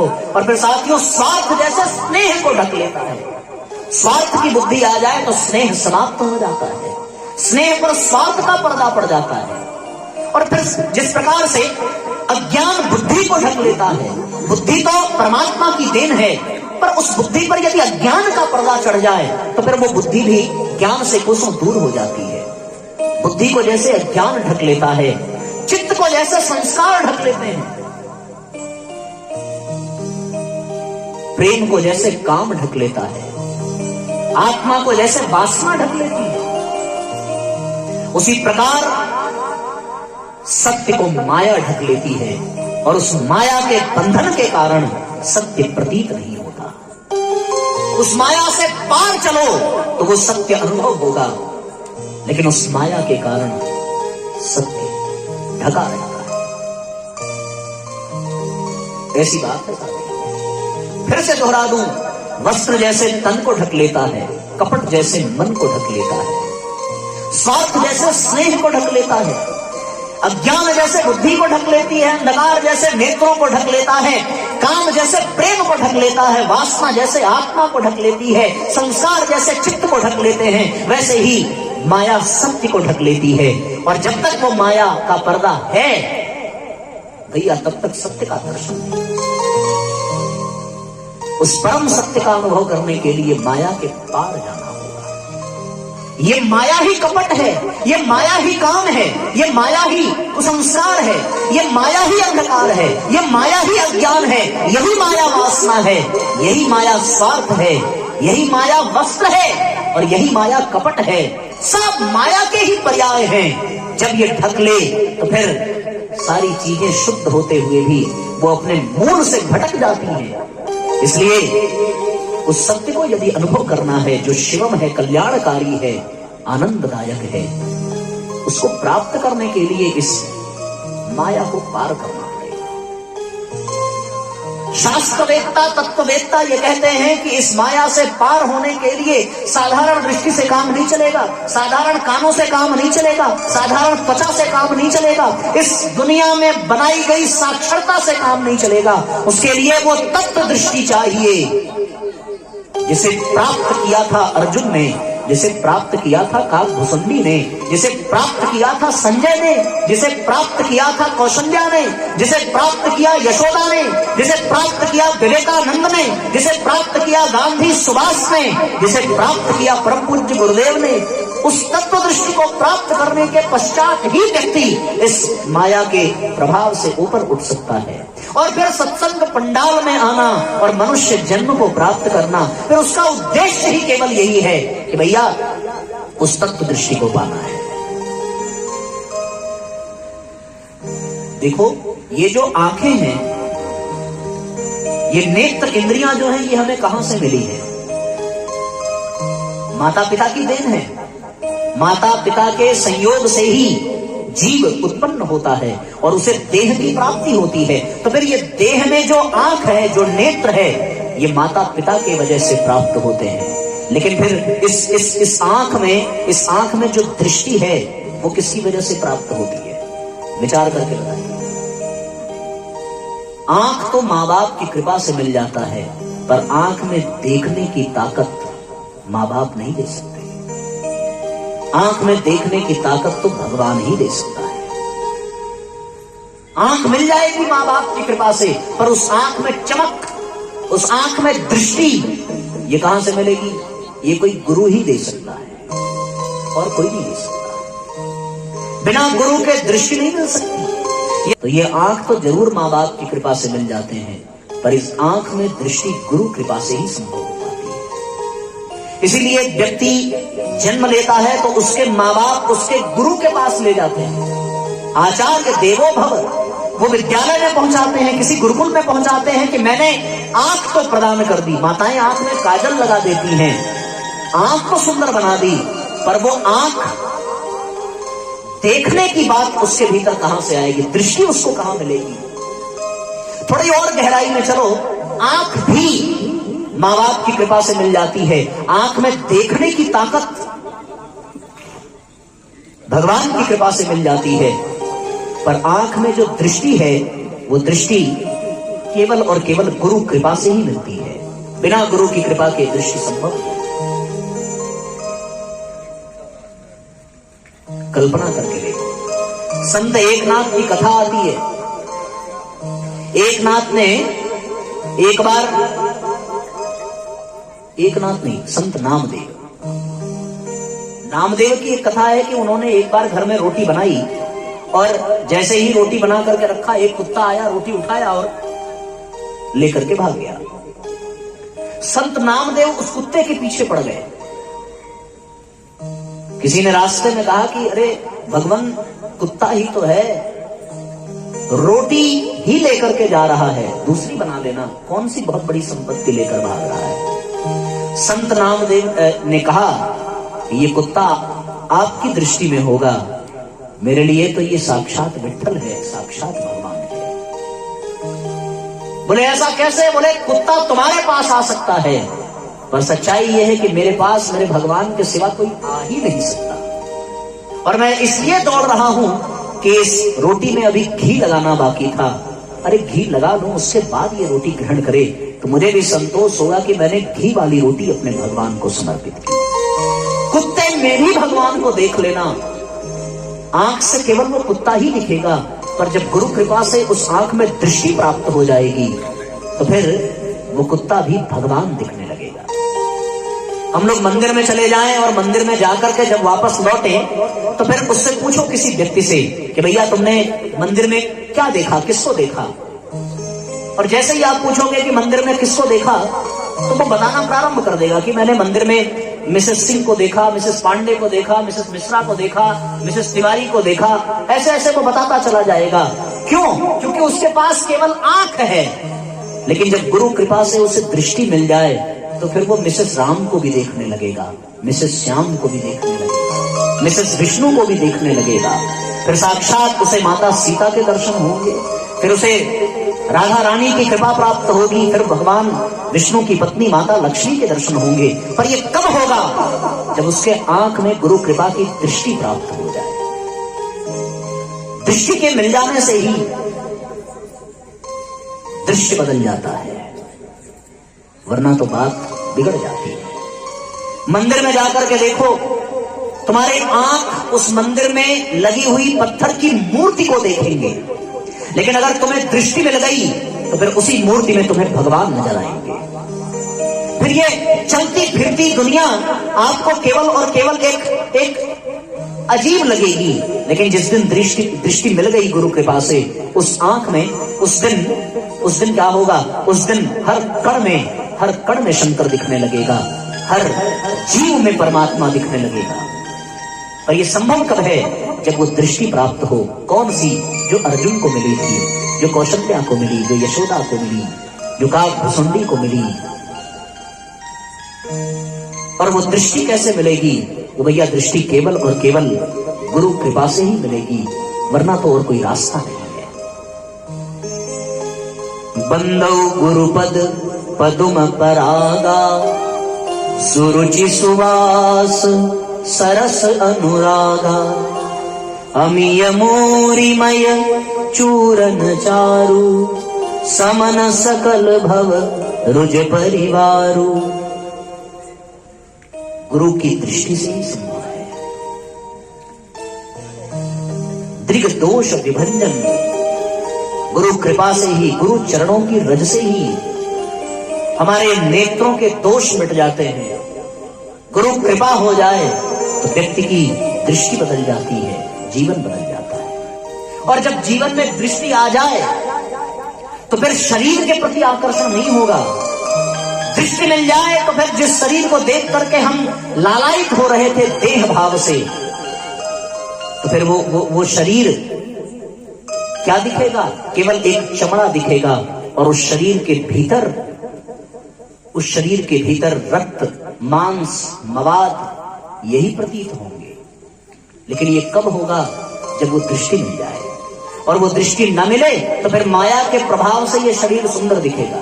अच्छा, एक बात आप बताओ, हम लोग आंखों की उपमा देते हैं, तुलना करते हैं कि भैया बिल्कुल मोरनी जैसी आंखें हैं, ऐसा प्रशंसा करते हैं ना।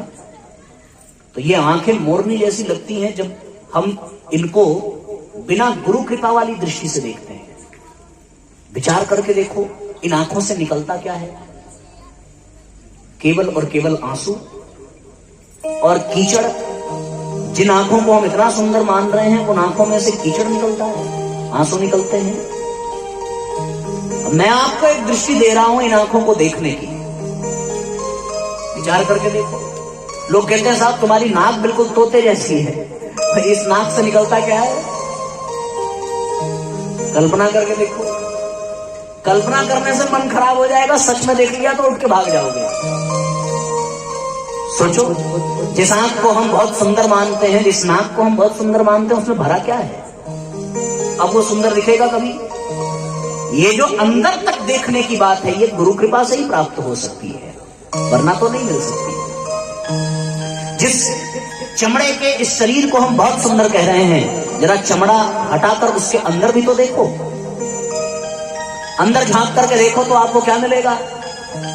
वही मवाद जिसे हम पोंछ करके हटाते हैं, वही मांस जिसे देखकर मन खराब हो जाता है, वही रक्त जिसे देखकर भय लगता है, वही हड्डियां जो किसी शमशान में दिख जाएं तो व्यक्ति चिल्ला करके तड़प उठे, वही नसनाड़ियां, वही आंत जिसे देख करके छूने में भी डर लगे। थोड़ा और गहराई में जाकर के देखो तो फिर विचारणीय प्रश्न है। किसी ने हनुमान जी से पूछा कि तुम कौन हो? यदि साधारण दृष्टि से देखो तो उत्तर दूसरा हो जाएगा, लेकिन यदि गुरु कृपा वाली दृष्टि मिल जाए तो फिर हनुमान जी का वो उत्तर याद आता है। देह दृष्टात दासोहम, देह की दृष्टि से देखो तो मैं आपका दास हूं। ये विचार करो, देह दृष्टात दासोहम, देह की दृष्टि से मैं आपका दास हूं। आत्मा की दृष्टि से मैं आपका सेवक हूं, आपका अंश हूं। आत्मदृष्टि तदंशकम, आपका अंश हूं, वो आत्मा परमात्मा का अंश है। देह की दृष्टि से मैं आपका दास, देह दृष्टवा दासोहम, आत्मदृष्टवा तदंशकम, और जीव दृष्टि से मैं परमात्मा ही हूं, क्योंकि वो जीव परमात्मा में मिला, जीव और शिव एक है।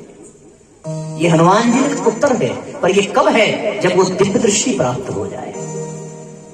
हम लोग केवल इन आंखों से यदि परिचय करें, इन इंद्रियों से परिचय करें, तो हमें ये लगेगा कि हमारी दुनिया मैं और हूं के बीच में सिमट करके रह गई है। मैं एक खिलाड़ी हूं, मैं एक टीचर हूं, मैं एक पुरुष हूं, मैं स्त्री हूं, मैं नर हूं, मैं नारी हूं, मैं लड़का हूं, मैं लड़की हूं। केवल मैं और हूं के बीच में हम रह जाएंगे जब इन इंद्रियों से हम खुद को देखेंगे। लेकिन जिस दिन वो दृष्टि प्राप्त हो जाए, उस दिन वो भाव जाग जाएगा, आत्मवत् सर्वभूतेषु। उस दिन, जिस दिन वो गुरु कृपा वाली दृष्टि मिल जाए, जिस दिन वो तत्व दृष्टि मिल जाए, उस दिन हम स्वयं को सच्चिदानंदोहम शिवोहम सोहम अयमात्मा ब्रह्म तत्वमसि वाला ज्ञान प्राप्त हो जाएगा। उस दिन हमें वो प्राप्त हो जाएगा। उस दिन हमारा दृष्टिकोण बदल जाएगा, देखने का तरीका, देखने का नजरिया बदल जाएगा। साधारण दृष्टि से ये पेड़ पेड़ हैं, पर यदि तत्व दृष्टि से देखा जाए तो ये पेड़ पेड़ नहीं, ये प्राण है। तत्व दृष्टि से देखो, ये पेड़ पेड़ नहीं, प्राण है, क्योंकि इन पेड़ों से निकलने वाला ऑक्सीजन ही हमारे जीवन का कारण है। साधारण दृष्टि से पेड़ कहेगी, पर तत्व दृष्टि से प्राण कहेगी। समझ में आ रही है ना बात? क्यों भाई, आप लोगों को स्पष्ट हो रहा है ना? कुछ ऐसा ऊपर से तो नहीं आ रहा है? किसी ऐसे विषय में तो मैं प्रवेश नहीं कर गया जो बहुत क्लिष्ट हो?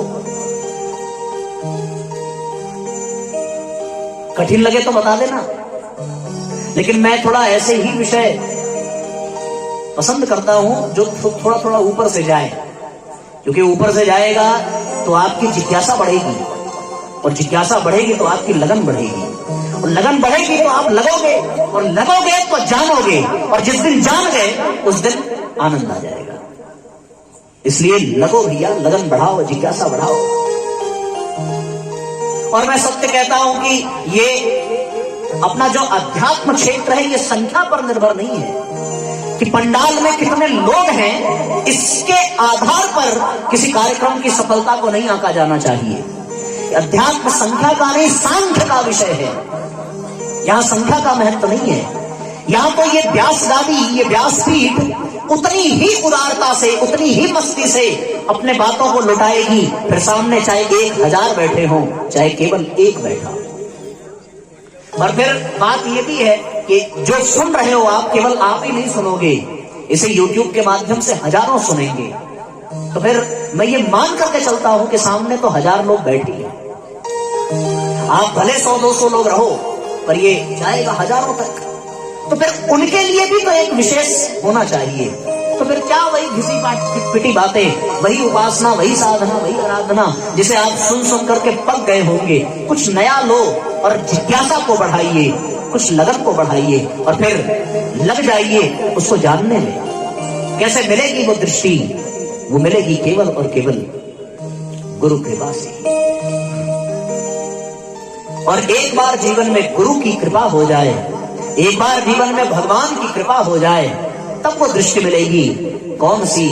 वही जो साधारण दृष्टि में पेड़ था, पर वो तत्व दृष्टि मिल जाए तो वो प्राण बन जाता है। ऐसी बात है। साधारण दृष्टि से देखने पर माँ बाप केवल इंसान हैं, पर तत्व दृष्टि से देखने पर लगेगा कि माँ बाप भगवान है। दृष्टि मिलनी चाहिए, और जिस दिन वो दृष्टि मिल जाए, उस दिन फिर हम पूर्ण सत्य को जान लेंगे। फिर जो आज हम नहीं जान पा रहे, उस सत्य को ये इंद्रियां अनुभव नहीं कर पा रही हैं, ये मन वहां तक पहुंच नहीं पा रहा, ये बुद्धि उसको स्पर्श नहीं कर पा रही है, केवल उस दृष्टि के अभाव में। और जिस दिन वो दृष्टि प्राप्त हो गई, उस दिन आप ये मान करके चलना कि फिर कुछ भी पाना शेष नहीं रह गया। दृष्टि में और देखने में बहुत अंतर है। ये देखना साधारण है, और दृष्टि मिल जाए। मैं आपको एक सत्य घटना बताऊं। एक अलेक्जेंडर नाम का व्यक्ति रास्ते से गुजर रहा था। उसे एक खेत में बहुत बड़ा चट्टान दिखाई पड़ा। खेत के मालिक के पास गया और खेत के मालिक से उसने कहा कि भैया ये चट्टान क्या मैं अपने घर ले जा सकता हूं, क्या मैं इसे खरीद सकता हूं? किसान ने कहा कि तुम खरीदने की बात करते हो, यदि मुझसे पैसा भी लोगे तब भी मैं चाहूंगा कि तुम इसे ले जाओ, क्योंकि इसकी वजह से मैं खेती नहीं कर पा रहा हूं। इस चट्टान की वजह से मेरे खेत का बहुत बड़ा भाग बेकार पड़ा है। देखो, किसान की साधारण दृष्टि है। उस अलेक्जेंडर नाम के व्यक्ति ने उस चट्टान को विधिवत व्यवस्था बना करके अपने घर पहुंचाया। एक हफ्ते बाद अलेक्जेंडर ने उस किसान को अपने घर बुलाया, और घर बुलाया, आंगन में ले जा करके एक बहुत सुंदर मूर्ति दिखाई उस किसान को। किसान ने उस सुंदर प्रतिमा को देखते हुए हाथ जोड़ लिए और ऐसी श्रद्धा उमड़ी कि फिर उसके नेत्रों में आंसू भर गए। किसान ने पूछा कि ये कहां से ले आया आप? अलेक्जेंडर मुस्कुराते हुए कहने लगा, ये आपके खेत से लेकर के आया। हमारे खेत में तो ऐसी प्रतिमा नहीं थी। बोले, आपके खेत में वो चट्टान थी, उस चट्टान से हमने ये प्रतिमा बना दी। साधारण दृष्टि उसे चट्टान देख रही थी, पर तत्व दृष्टि उसमें प्रतिमा देख रही थी। तत्व दृष्टि मिल जाए तो फिर बात ऐसे बन जाती है। कल्पना करके देखो, तो जिनके पास साधारण दृष्टि है वो धान की कटाई में, परिवार की कुटाई में ही व्यस्त होंगे, और जिनके पास तत्व दृष्टि है वो आज इस पंडाल में होंगे। ये मानना चाहिए। काम तो जीवन भर लगा रहेगा, कभी राम के लिए भी सोचो तो बात बन जाएगी। तो साधारण दृष्टि हो तो वो किसान, और यदि तत्व दृष्टि हो जाए तो फिर उस अलेक्जेंडर के तरीके से उस चट्टान में भी प्रतिमा दिखाई पड़ेगी। इसको कहते हैं साहब तत्व दृष्टि, और ये बिना गुरु की कृपा के संभव नहीं। एक बार गुरु कृपा हो जाए तो फिर वो तत्व दृष्टि प्राप्त हो जाएगी, और उसी को यदि पा लिया तो फिर कुछ पाना शेष नहीं रहेगा, क्योंकि नजरिया ही बदल जाएगा। फिर मैं आपसे ये कह दूं कि यदि आपको तत्व दृष्टि मिल जाए तो फिर जीवन में अंधेरा नहीं सवेरा होगा, जीवन में अंधकार नहीं प्रकाश होगा। जैसे अर्जुन के पास था, गीता के उपदेश से पहले अर्जुन के पास साधारण दृष्टि थी, तो फिर वो अर्जुन थर-थर कांपता रहा, स्मृति मोह में फंसा हुआ, और जब तत्व दृष्टि आ गई तो फिर वही अर्जुन कहने लगा, नष्टो मोह स्मृति लब्धा। मोह नष्ट हुआ, स्मृति प्राप्त हुई। हे केशव, आदेश करो, अब क्या करना है? उठाई गांडी और उस तत्व दृष्टि के बल पर महाभारत को अंजाम दिया। ये बात, तत्व दृष्टि मिल जाए तो दुनिया बदल जाती है।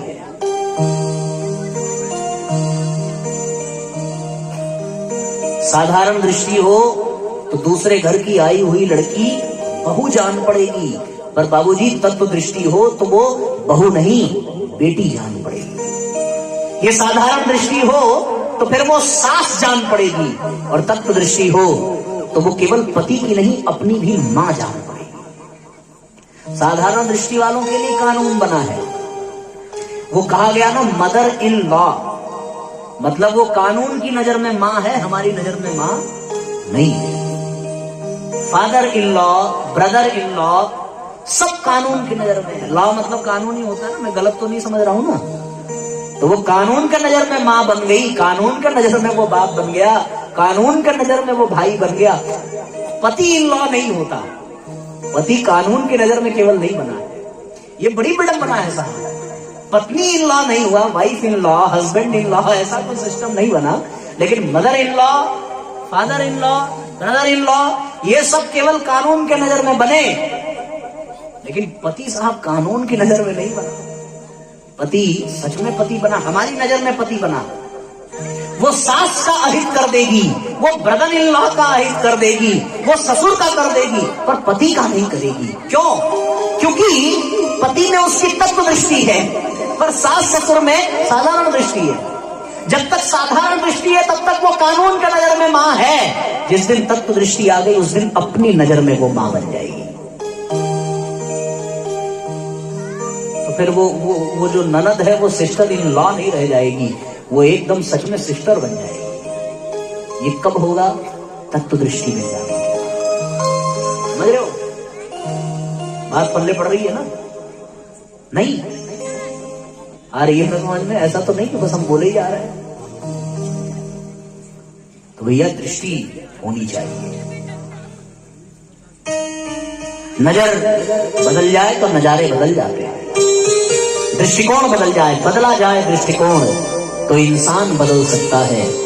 और यदि दृष्टिकोण बदल जाए तो साथियों पूरा का पूरा जीवन ही बदल जाता है। भावपूर्वक इस गीत के माध्यम से समझें कि दृष्टिकोण यदि बदल जाए, वो तत्व दृष्टि मिल जाए तो फिर आनंद आ जाता है। और यदि वो तत्व दृष्टि ना मिले तो फिर तो इल्ला है ही है कानून के नजर में। इसलिए भैया जीवन में तत्व दृष्टि को पाने के लिए गुरु की शरण, गुरु की कृपा प्राप्त करनी ही पड़ेगी, तब जाकर के बात बनेगी। जिस दिन दृष्टिकोण बदल गया उस दिन दुनिया बदल जाएगी। धरती वही पुरानी, आकाश भी वही है, वे ही हैं चांद सूरज, बदलाव कुछ नहीं है सिंधु तो वही ही, लहरें बदल गई हैं तो वही नजारे, नजरें बदल गई हैं। नजरें तेरी बदली तो नजारे बदल गए, कश्ती ने मोड़ा रुख तो किनारे बदल गए। नजर को बदलो, साधारण दृष्टि से हट करके तत्व दृष्टि की ओर बढ़ो भैया, तब बात बनेगी। बदला जाए दृष्टिकोण यदि तो इंसान बदल सकता है। दृष्टिकोण के परिवर्तन से, दृष्टिकोण के परिवर्तन से अरे जहान बदल सकता है। बदला जाए दृष्टिकोण यदि तो इंसान बदल सकता है। बदला जाए दृष्टिकोण यदि तो इंसान बदल सकता है। दृष्टिकोण के परिवर्तन से, दृष्टिकोण के परिवर्तन से अरे जहान बदल सकता है। बदला जाए दृष्टिकोण यदि तो इंसान बदल सकता है। बदला जाए दृष्टिकोण यदि तो इंसान बदल सकता है, तो इंसान बदल सकता है। कुछ भी नहीं असंभव होता जब संकल्प किए जाते हैं। कुछ भी नहीं असंभव होता जब संकल्प किए जाते हैं। संकल्पों को जब साहस के गतिमय चरण दिए जाते हैं। संकल्पों को जब साहस के गतिमय चरण दिए जाते हैं। बाधाओं की क्या बिसात फिर, बाधाओं की क्या बिसात फिर, रुख तूफान बदल सकता है। बदला जाए दृष्टिकोण यदि तो इंसान बदल सकता है। बदला जाए दृष्टिकोण यदि तो इंसान बदल सकता है। लेकिन हम ही नहीं बदलते, घिसा पिटा जीवन जीते हैं। लेकिन हम ही नहीं बदलते, घिसा पिटा जीवन जीते हैं। ताना बाना बुना न जाता, फटी हुई चादर सीते हैं। ताना बाना बुना न जाता, फटी हुई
की धाराएं बदले, गंगा के प्रवाह सागर जीवन की धाराएं बदले, शापित जनमानस का फिर को, शापित जनमानस का फिर को, भाग्य विधान बदल सकता है, बदला जाए दृष्टिकोण यदि तो इंसान बदल सकता है, बदला जाए दृष्टिकोण यदि तो इंसान बदल सकता है।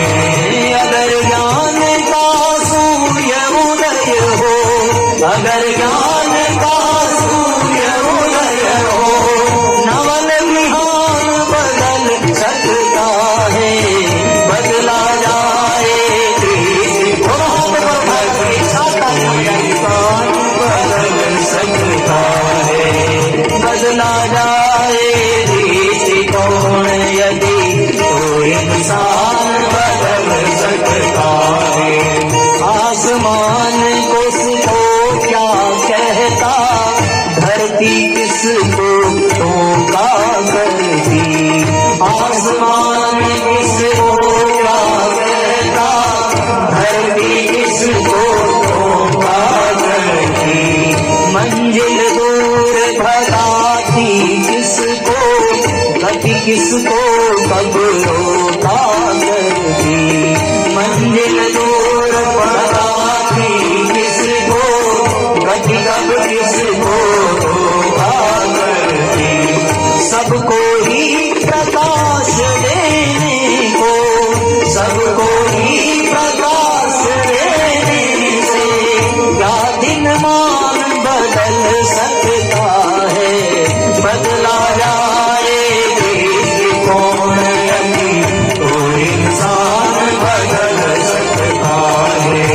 बदला जाए दृष्टिकोण यदि तो इंसान बदल सकता है।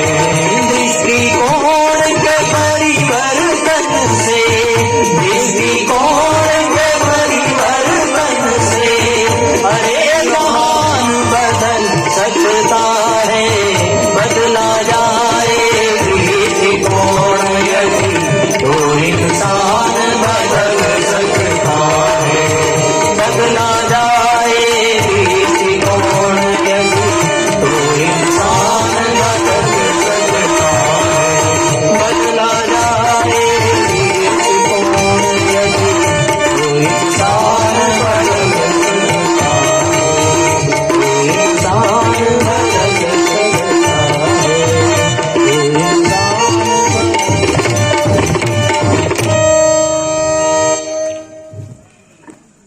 जैसी दृष्टि होगी वैसी सृष्टि होगी। अब हमें तय करना है कि हम जीवन को साधारण दृष्टि के साथ जिए तो जीवन भर दुखी रहेंगे, और यदि जीवन को तत्व दृष्टि के साथ जिए तो फिर जीवन सौभाग्य से भर जाएगा। एक कोई रत्नाकर नाम का डाकू जो रास्ते में आने वालों को लूटता था, एक दिन नारद जी मिल गए। नारद जी ने पूछा किसके लिए ये सब करते हो? बोला परिवार के लिए। बोले जो ये पाप करते हो क्या इसमें परिवार भागीदार बनेगा? बोले ये क्यों नहीं बनेगा? बोले काम करो जरा पूछ के आओ। डाकू मान गया, नारद जी को बांध कर गया और पूछ करके आया। परिवार में पत्नी बच्चे, तुमको पालने के लिए मैं लोगों को लूटता हूँ, डकैती डालता हूँ, मारता हूँ, ये जो पाप है इसमें तुम भागीदार बनोगे? परिवार वालों ने कहा कि आपका फर्ज है भैया ये हमारा पालन पोषण करना। अब चाहे आप पाप करके कमाओ चाहे पुण्य करके कमाओ, हम किसी पाप में भागीदार नहीं बनेंगे। हमसे क्या मतलब? हम आपके अधीन हैं, आप हमारा पालन पोषण करो, ये आपका कर्तव्य है। पाप करोगे तो पाप आपको ही भोगना पड़ेगा। दृष्टिकोण बदल गया। अब तक सोच रहे थे सब साथ है, पर अब पता चला अरे भैया ये साथ नहीं है, इनके लिए मैं बात कर रहा हूं, धिक्कार है मेरी जिंदगी को। उसी क्षण नारद जी से पूछा दृष्टिकोण तो बदल गया, पर अब क्या करूं? बोले अब तक मरा मरा करते थे, अब भी वही करो, लेकिन अब की बार मारना मत, केवल रटते रहना, तो फिर उल्टा नाम जपत जग जाना, बाल्मीकि भय ब्रह्म समाना। दृष्टिकोण बदल गया तो डाकू डाकू नहीं रह गया, दृष्टिकोण बदला तो वो पापी परमात्मा बन गया। दृष्टिकोण बदल जाए। इसी प्रकार एक राम बोला नाम का नौजवान युवक जो अपने पत्नी के प्रेम में इतना कामातुर कि फिर बहती हुई लाश को नाव समझ लेता है, सांप को रस्सी समझ लेता है, और भरी बरसात में एकदम आधी रात को ससुराल पहुंच जाता है पत्नी से मिलने के लिए, और पत्नी ने दृष्टिकोण बदल दिया। केवल इतनी बात कह दी कि अस्थि चर्म में देह ममता में ऐसी प्रीति होती जो श्री राम में तो होत न तब भवभीति। दृष्टिकोण बदल गया, और दृष्टिकोण बदला तो वो राम बोला नहीं रह गया, वो साक्षात गोस्वामी तुलसीदास बन गया। दृष्टिकोण बदल जाए तो एक आध लोग ताली बजाते हैं तो हमें बड़ा संशय हो जाता है, सच में ताली बजी कि सुरती बनाई, हम बड़ा घबरा जाते हैं। देखो बजाना हो तो भाई सब लोग बजाओ तो लगे कि हाँ ताली बजी, अब एक ने बजाई तो हमें लगा ताली नहीं बजी सुरती बनी। तो अब सुरती बनी तो वो अकेले ही नहीं खाएंगे, बगल वाले भी खोदते रहेंगे भैया थोड़ा, तो वो अपने गया, वो उसको भी ले गया। हे भगवान, तो सत्संग में आके बात भले न बनी, किस्मत भले न बनी, पर अगर सुरती बन गई तो फिर कुछ और बनने की क्या आवश्यकता।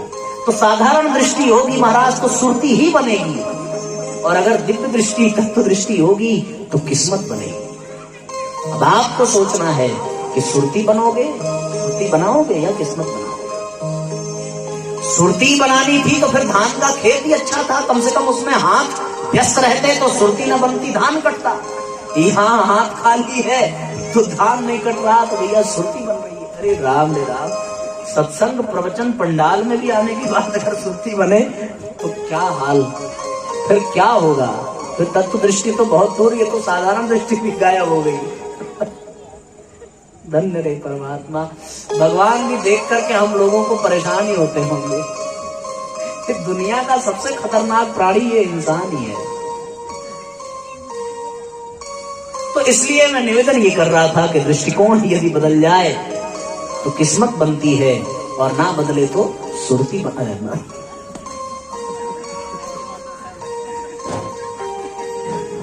जिन्होंने बनाया होगा वो बुरा नहीं मानेंगे, भाई बांट के खाओ, बन जाए तो इधर भी ले आना। कम से कम हम ये तो कह सकेंगे कि मुंह में सुरती है इसलिए बोल नहीं पाएंगे।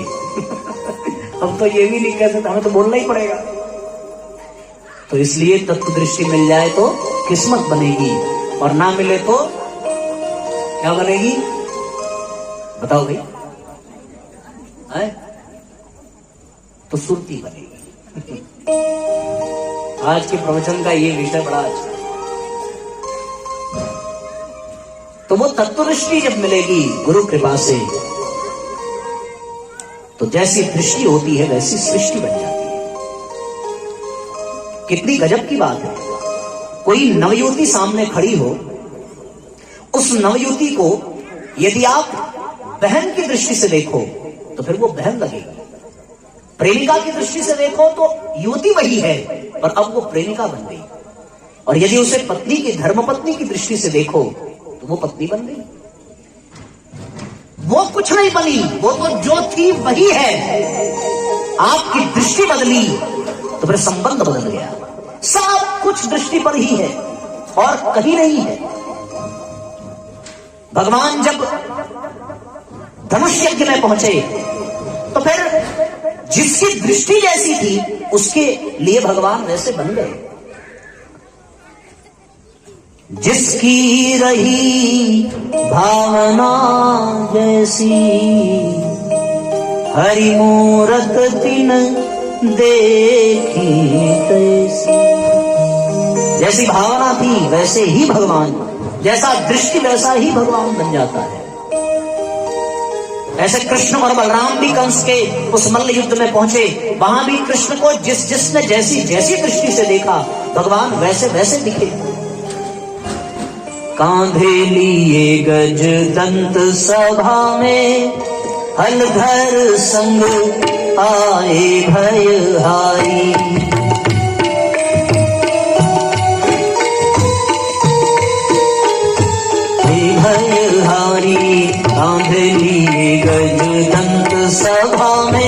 अलघर संग्राही भयहारी, आंधली गजरंग सभा में अलघर संग्राही भयहारी।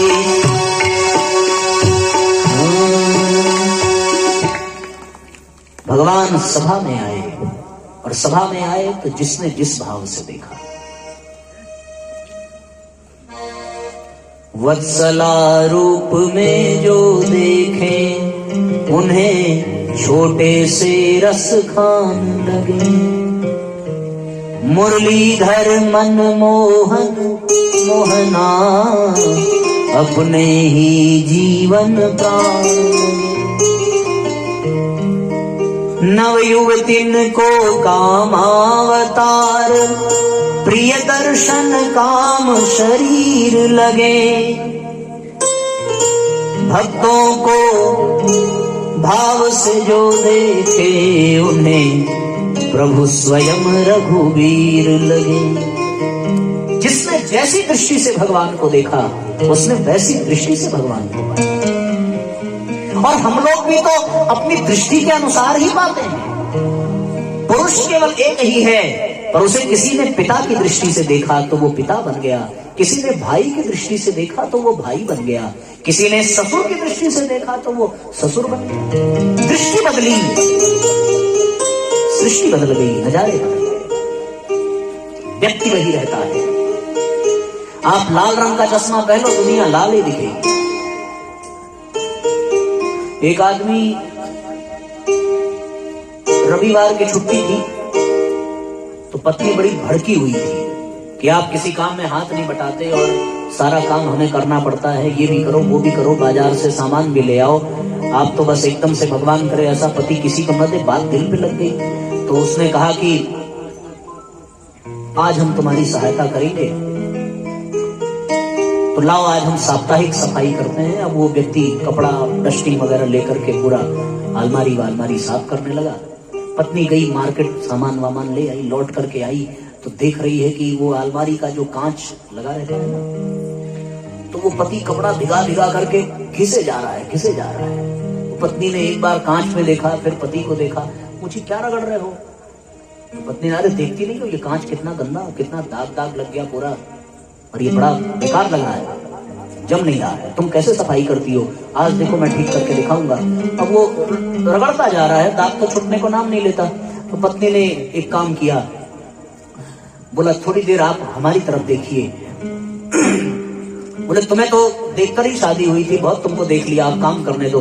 बोले अरे 1 मिनट देख तो लीजिए, क्या विशेषता है भाई। देखा पति ने, और पत्नी ने क्या किया कि उसके नाक के ऊपर जो चश्मा लगा था उसको उतारा, थोड़ा सा साफ किया, फिर पहना दिया। बोले अब साफ करो। और फिर उसने शीशे में देखा तो अब उस शीशे में कोई दाग नहीं था। दाग था कहां? दाग था उसके अपने चश्मे में। और जैसे ही चश्मा साफ हुआ, अलमारी साफ हो गई। तो यदि हमारी दृष्टि में दोष है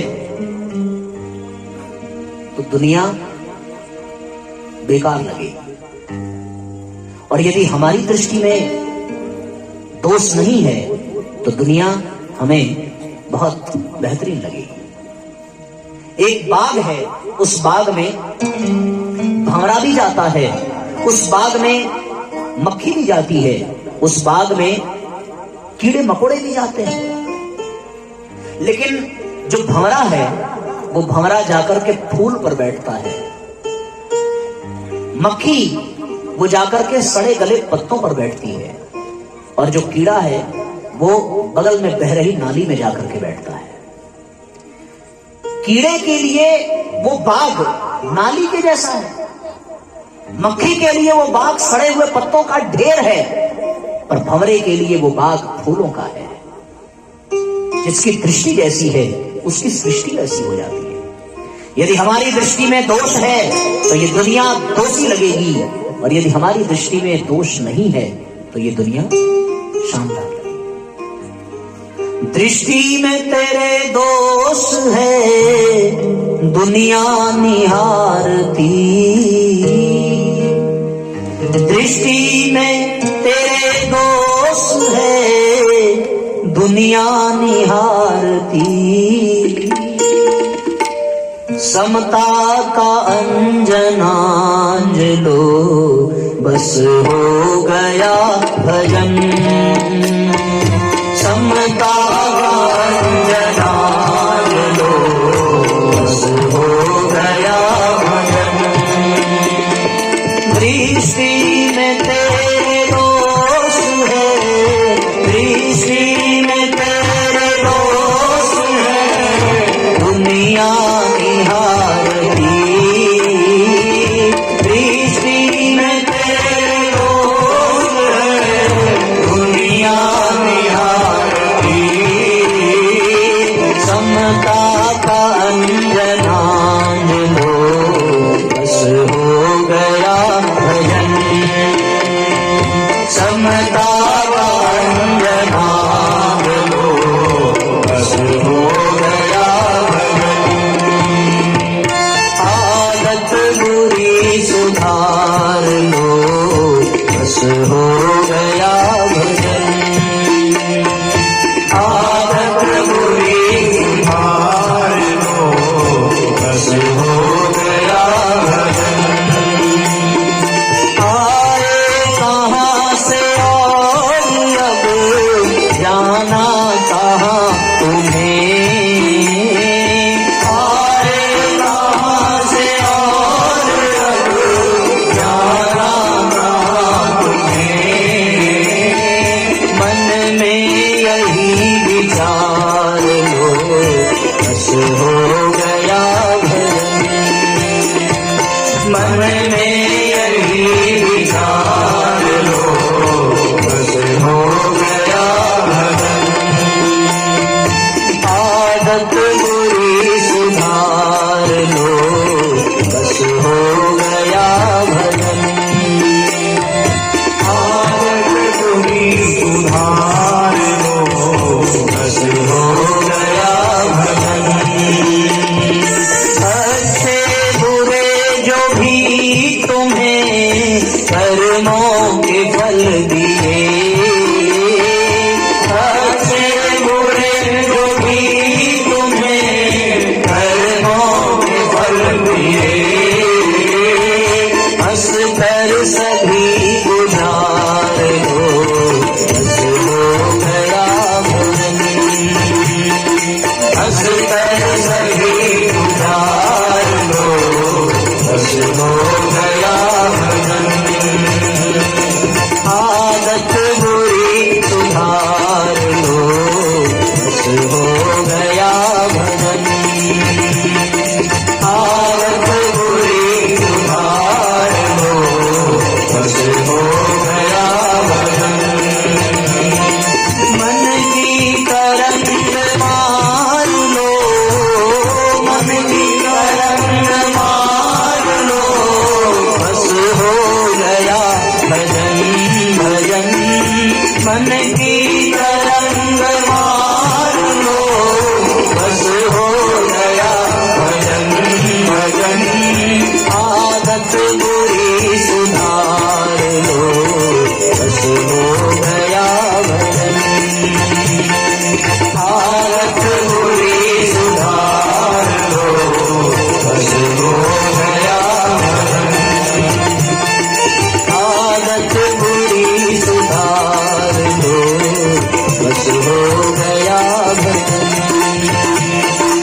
आदत बुरी सुधार लो, बस हो गया।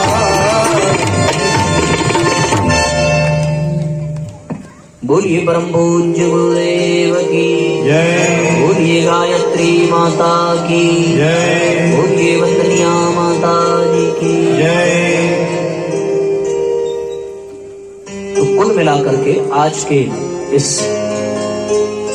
संदेश का सार यही है कि हम साधारण दृष्टि को छोड़ करके तत्व दृष्टि की ओर बढ़ें, दिव्य दृष्टि की ओर बढ़ें। और उसका उपाय क्या है? केवल एक ही उपाय है, गुरु कृपा से ही। गुरु पद नख मणिगन ज्योति, सुमिरत दिव्य दृष्टि ही होती। गोस्वामी जी ने बालकांड में लिखा है। गुरु के चरणों की रज प्राप्त हो जाए, सुमिरत दिव्य दृष्टि ही होती है, दिव्य दृष्टि प्राप्त हो जाती है। तो गुरु कृपा से ही वो तत्व दृष्टि मिलेगी, वो दिव्य दृष्टि मिलेगी। अब गुरु क्या है, गुरु की कृपा कैसे मिलेगी, किसको किसको जानना है, ये जरा हाथ उठाओ।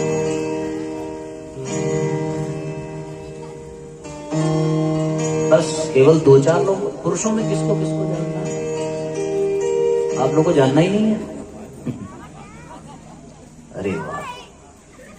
अच्छा, आज जानना है कि कल जानना है? कल। एक बार जिन लोगों ने कहा है कल जानना है, उनके लिए भाई ताली बजाओ, क्योंकि वो भविष्यवक्ता है। उनको इस बात की गारंटी है कि कल तक हम भी जिंदा रहेंगे और कल तक वो भी जिंदा रहेंगे, है ना।